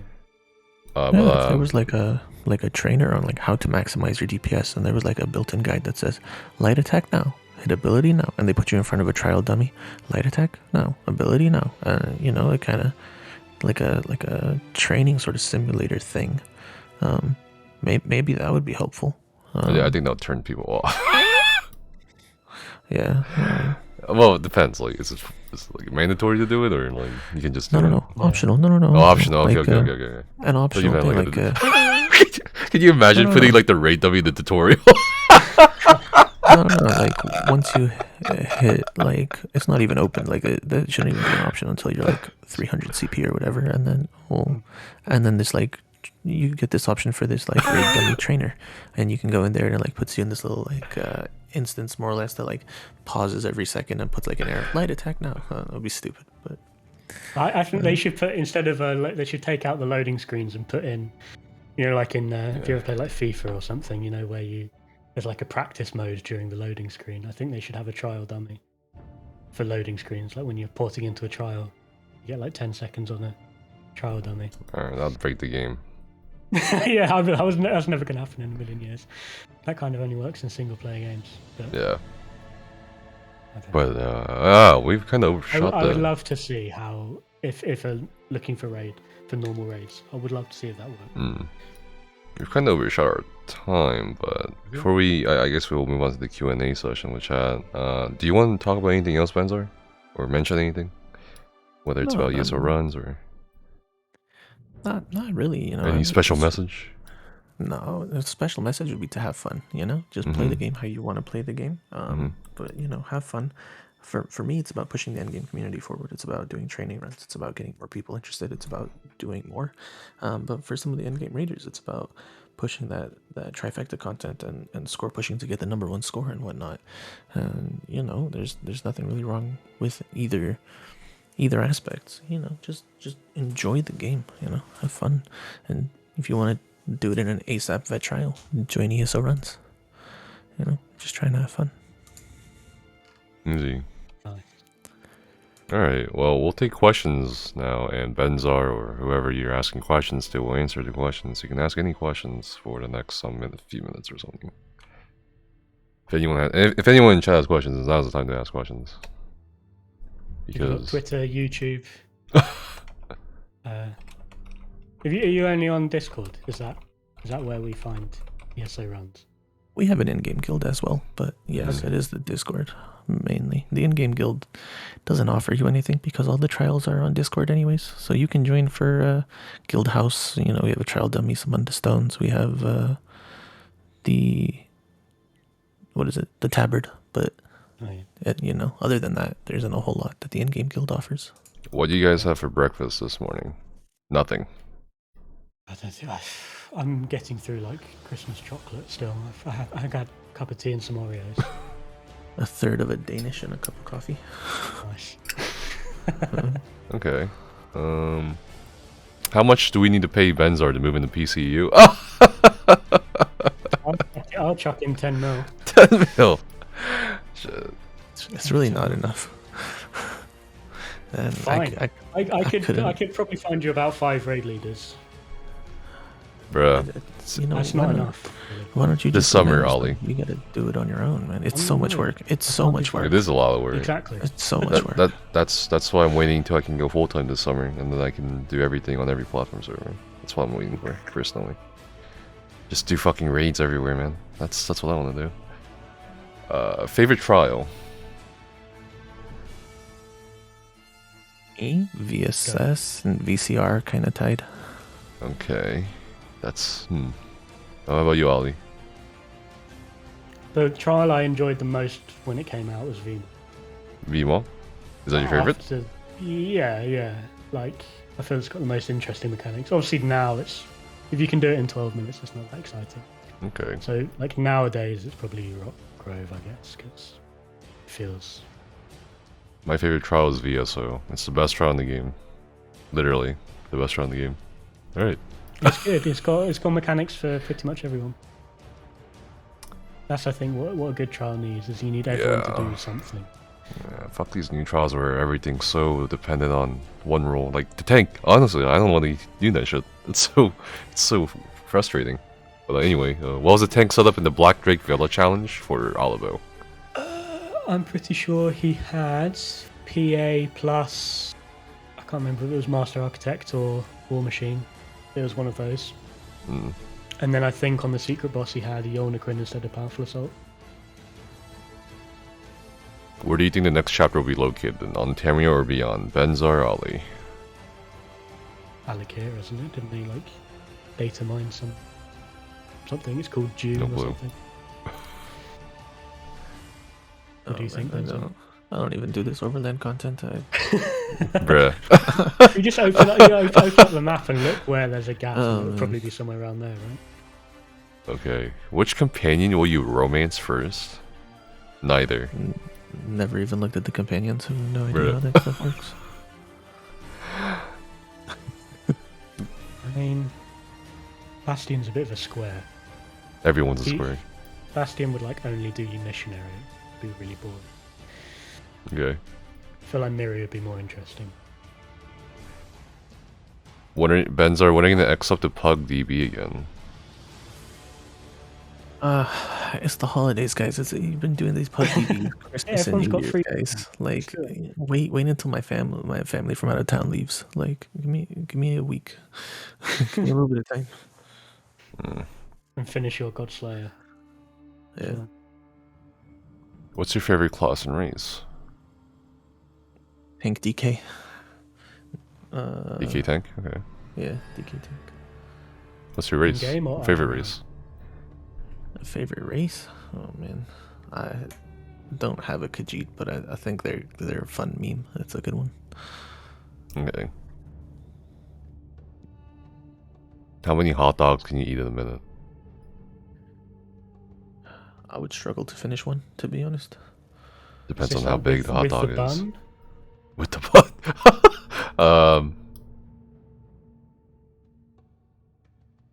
Because I think with the bun it's like really difficult because it gets really dry.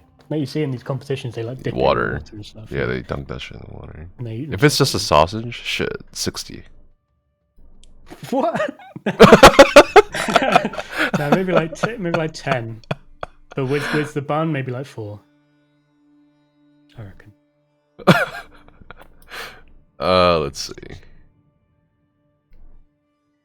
What was this? What are your thoughts on adding scores to veteran dungeons? and possibly a new difficulty level for dungeons if it proves too easy. Specifically DLC dungeons. What do you guys think about that? I'd be down for that.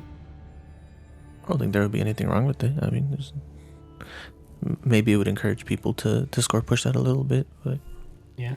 I mean, the ESO logs kind of has a ranking system, but I don't really know how it works, and I don't know if people necessarily use it.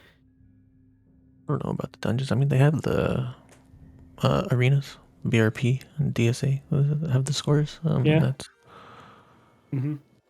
people score push that, and it's kind of like a dungeon trial combination sort of a thing. Yeah. How much time do you guys spend on ESO playing content, doing background Discord administration and stuff? I guess we can all answer that. Benzar, if you want to answer that first. Playing the game, I'd probably do a few trials. Maybe let's say like 2 hours raid, 3 hours, 3 to 4 hours. Sometimes, if I can sit down to play the game, I'll do like 2, 3, 4 hours, 2 to 4 hours. Maybe every day, maybe take a day off here or there, but 2 to 4 hours actually playing the game, doing trials, and then doing Discord stuff, maybe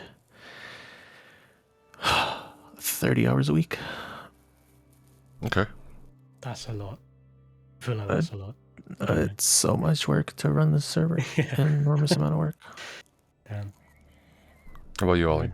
I spend an hour and a half doing my dailies every day, and then like 3 hours in the raid in the evening, and some days I might do like 1 to 3 hours of Zerodead, depending on how active the map looks. And then on Discords, maybe like 5 minutes a day, if that. I mean, I've got all my raid stuff's pretty much organized, so, and we socialize in the raid, I guess. So doesn't need that much. How about you?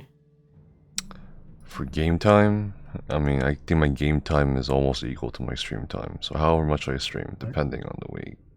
No, actual 15 hours a day. I mean, it could be 10 hours, it could be it was like a day. But for the content, like videos, depends on the videos. Could be anywhere between 3 to 5 hours, and then if it's the website, that can be maybe like depends on the week or whatever I'm doing with the website. Maybe 30 to 40 hours a week. Or I spend like 2 hours a week making builds as well, I guess. Yeah, and for the ESOU website, well, no, for the ESOU Discord and everything else that comes with it, like people. I don't know, man, like 60 hours, 70, 80, all that. And there's a lot of work in the background.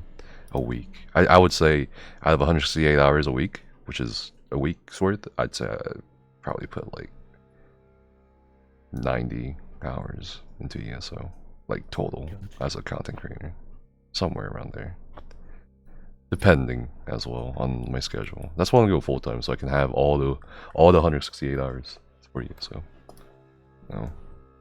instead of just half-assing it. 168 hours a week. What is that like?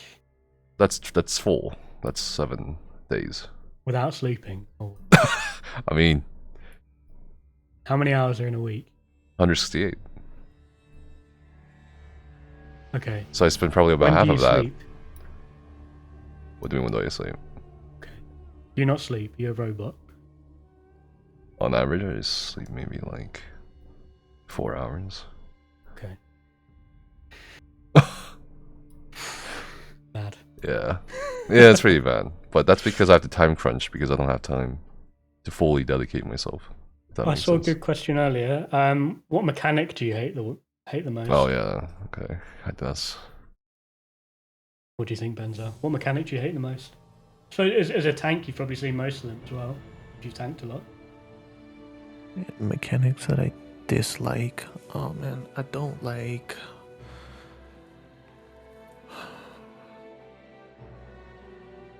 anything in VSO. Bruh. Bruh. Alright, get out of here. It's over. Fun. Get out. Alright. Do not join ESORuns.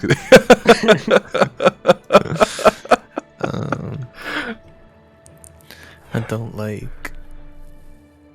I'm not a huge fan of rock or you know what? It's not the mechanics I don't like. I don't like trash fights. I like mini trials. I don't like rock. I don't like this Benzar guy. That's what it is. I don't like poison. That's why I don't like VSO. Is this poison? I don't like rock grove poison. You're all ignoring the worst mechanic in the game, which is the beams in Hoth that drain your magicka. Nah, that's whatever. That's the worst. No, it's not. Just get over it. Firstly, it's out of combat. What's the point in that? To slow you down, to challenge you, to risk a death. No. Yeah. It encourages people to use vigor. Well, I don't know. Like, it encourages stamina healers. Well, I don't know. It's annoying. I don't like having my resources taken away. And you can't roll dodge through it. Like, you can't outplay it. I suppose you could like wait for the beam to not be there. I don't know what the worst mechanic would be in the game, dude. The worst mechanic in the game was mist form. When mist form was a thing. That wasn't a mechanic. That was the fact that you had to do that trial was so stupid. That was a mechanic we put on Oh, ourselves. it sounds familiar. Yeah.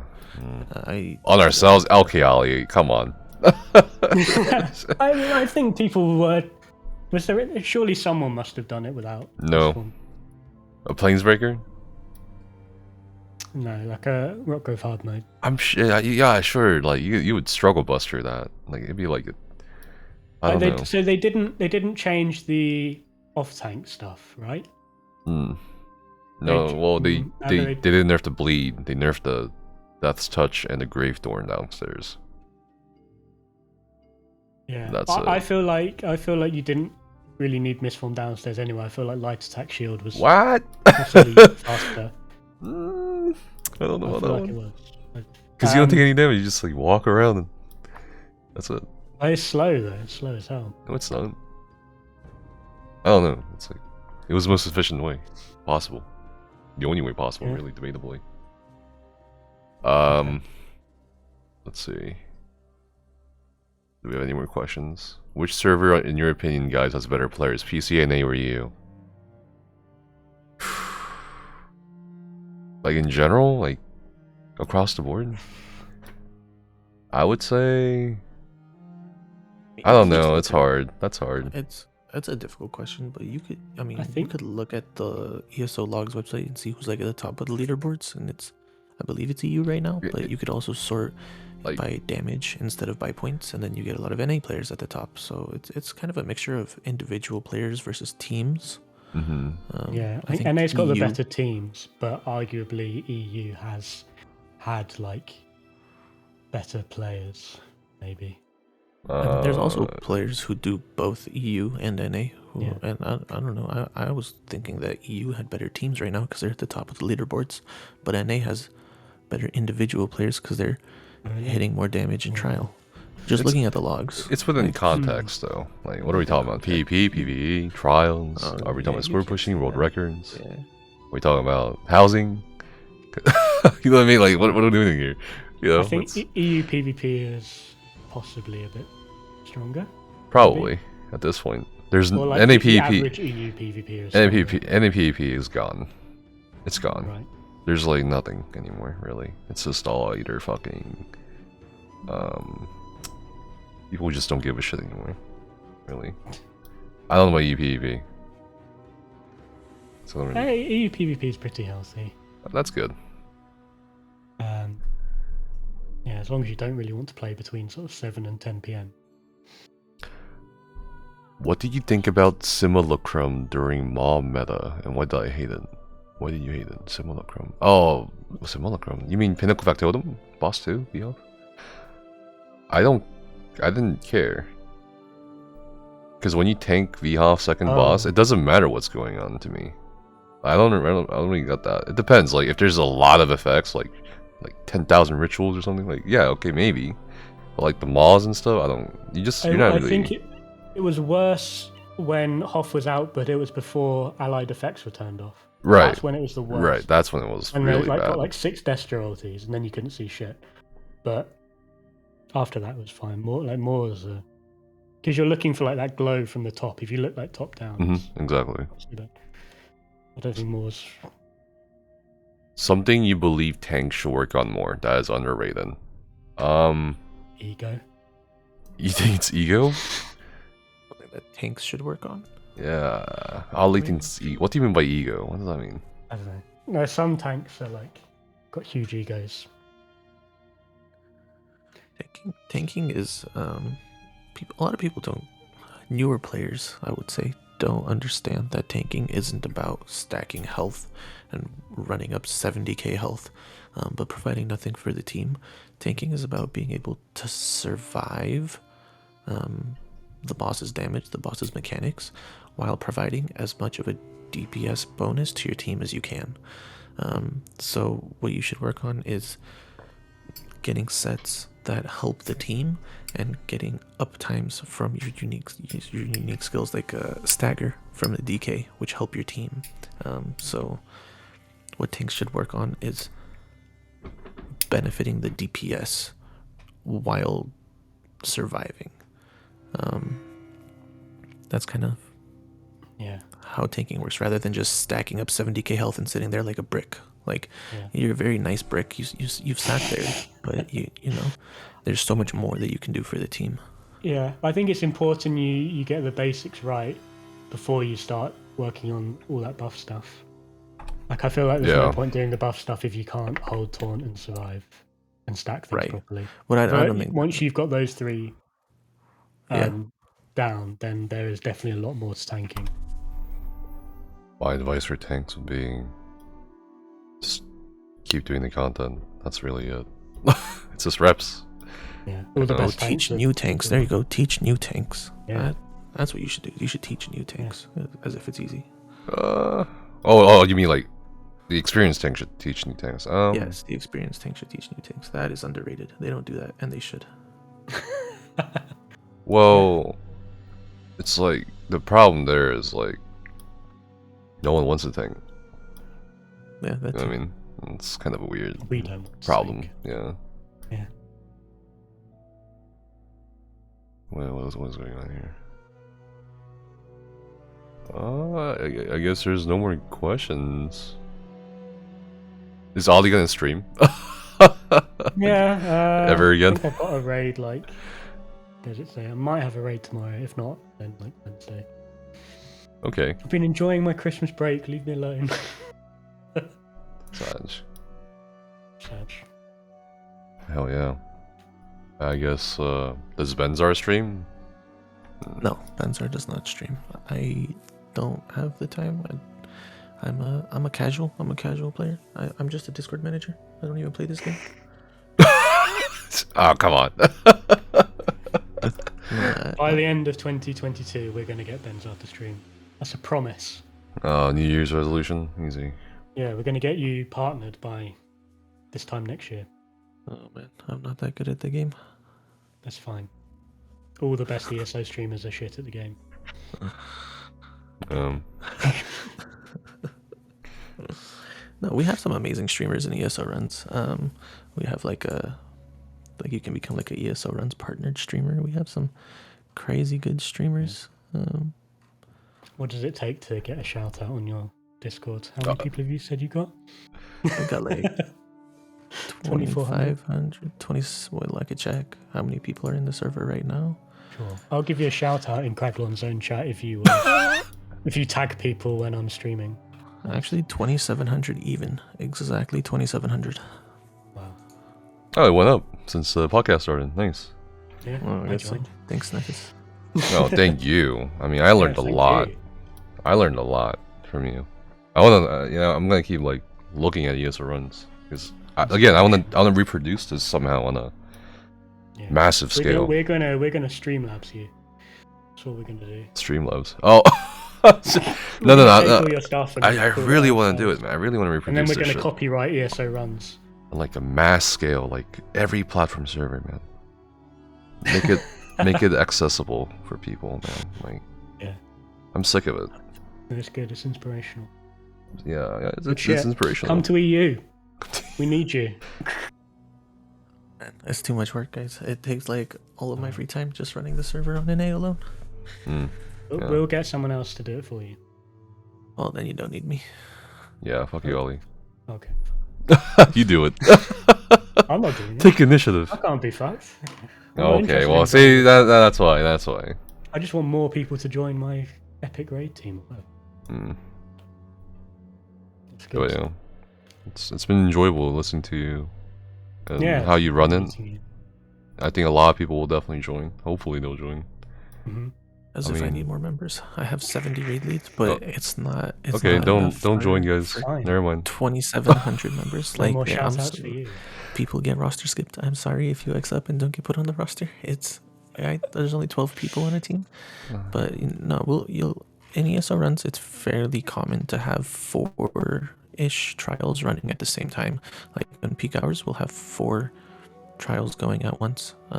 5 trials going, maybe a core as well, going at once on maybe a Saturday night or a Friday night or whatever. Fairly common, but that's still only 60 people playing in the server at once, and we have 2,700 members. There's only so much that even we can accommodate, even if with 70 raid leads, which you say is like huge and ridiculous, but it's still difficult. Yeah. You know my favorite part. You know what my favorite thing about ESORuns is? You can like hang out. You know what I mean? Yeah. You can hang out in the no. Ollie's confused. Let me fucking explain this shit. All right, let me explain this shit. God damn, hang out. Okay, so you if you go there, and you should join the server after this, Ollie, just to like check it out and shit, right? I already have. Oh, you already have. Okay, Yeah. well, okay. You'll see in that server a lot of voice channels, right? Maybe you'll see 2 or 3 teams, maybe like Benzar just said, right? Maybe there's like some people just hanging. When they're raiding, you can just go in. Oh, true. Yeah, there's like big. You know what I mean? It's like 99 yeah. slots, And I feel like slowly over time we kind of lost that. Yeah. You know what I mean, because when we're raiding, we don't want anyone to come in, or not Do not people one, ever, but like stream on Discord? yeah, Is that they do. always? They do. Always. Yeah. Always. Okay. There's always going to be one person who streams raid, and you'll have 12 people in the content, but you'll have in between. I would say there's never 12 people in a voice channel. It's always 15, in between 15 to 30 people in voice, just watching 12 people play. Like they'll watch the stream. It's always like 15 to 30 in a channel, with only 12 people in a trial. I've met some people on EU that raid lead trials through Discord. Like That's a good tool. they'll have 12 people in a raid and then someone else on Discord watching the stream raid leading it from that. We did a pug TikTok tormentor like that, where someone raid led through the stream and they got a pug TTT. Damn. Maybe that's how we can do EU. We can steal the NA raid leaders. What are you Just talking make about? them like stay up till like 4 in the morning. No, sorry, you have to get up at 8 in the morning Yeah. and raid lead a trial on EU via. How to be Discord. ESORuns intern? That is Huzmoy. Huzmoy is already in the server. Oh, okay. And has done plenty of trials with us. So actually, all you would have to do is ask for a channel, and we will make you one, and you can host a raid. And there you go. Now you're an intern raid lead. We will make basically anyone. So it's like that masturbator tag. Like if you've participated in 5 trials in the server, then you get this green tag, and you can ask a raid lead to make you a channel, and they will, and then you can host a run. It's basically like you've been in 5 runs in the server. You understand how it works. You're not so toxic that you got banned within 5 trials. Yeah. As long as we know who you are, and you're like, you've interacted and you've been nice and friendly, feel free to host a trial. And there's no expectations on you to like raid lead perfectly and do an amazing job, and people will understand when they see like it's a masturbator hosting a raid, and oftentimes they'll host when Rockgrow first was being farmed like crazy. The masturbators would ask for VRG channels, and they would ask for silent VRG channels, or they were just like, I'm just not gonna raid lead, you know. It's like, don't have any expectations of me, I'm kind of learning this, I don't really know what's going on, but we're gonna go in and we're gonna do rock grove. And they would just do like 20 per day of just spam rock groves. Just people would just make trials and just do rock grove nonstop. And like that, there's no reason for me to tell them not to. Like, I also don't know the trial. Like, you know, it's brand new. Like, I don't know it, you don't know it. You guys want to do it together, y'all go for it. Like, I don't care. You know, the only thing that'll get you in trouble in ESO runs is attitude. We do not do performance strikes. If you're, you know, dying or if you're parsing low, like, we're not gonna say, oh man, this guy sucks, never roster him again. We're gonna, like, the attitude that I have is, if this person isn't performing like perfectly, like performing really well, the raid leads should help them. They shouldn't, you know, give them strikes for, you know, not being as experienced as they are, for not having enough reps. They should help them improve.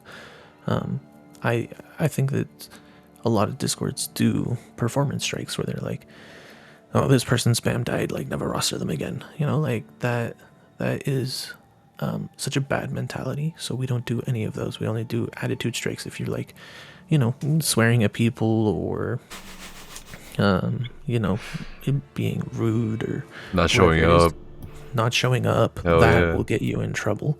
But if you show up and you put in effort, and then your raid lead says, hey, I see that you're doing this, maybe you should try to do this, and then you sit there and you go, wow, that makes sense, I'm gonna try that, and then you improve even just like 5% better, 3% better, but you're sitting there and you're trying, then I mean, that's all I could ask for. Like, that's the best thing for me. Okay. It's, yeah, you know, it's good. Yeah. Players helping each other.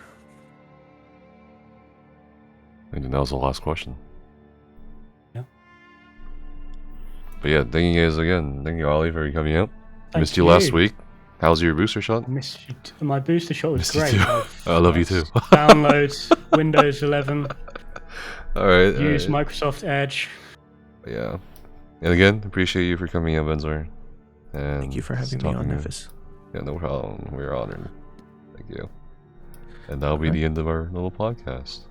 Thank you guys. Thank you, Benzar. I'll see you guys soon. I gotta clean up some Looking shit. forward to the EU expansion. EU expansion. Yeah. Okay. Yeah, go for it. Go for it. Make it happen. Send me a postcard. I'm not doing it. I'm gonna go clean up real quick. See ya. Great. Thank you guys. See ya.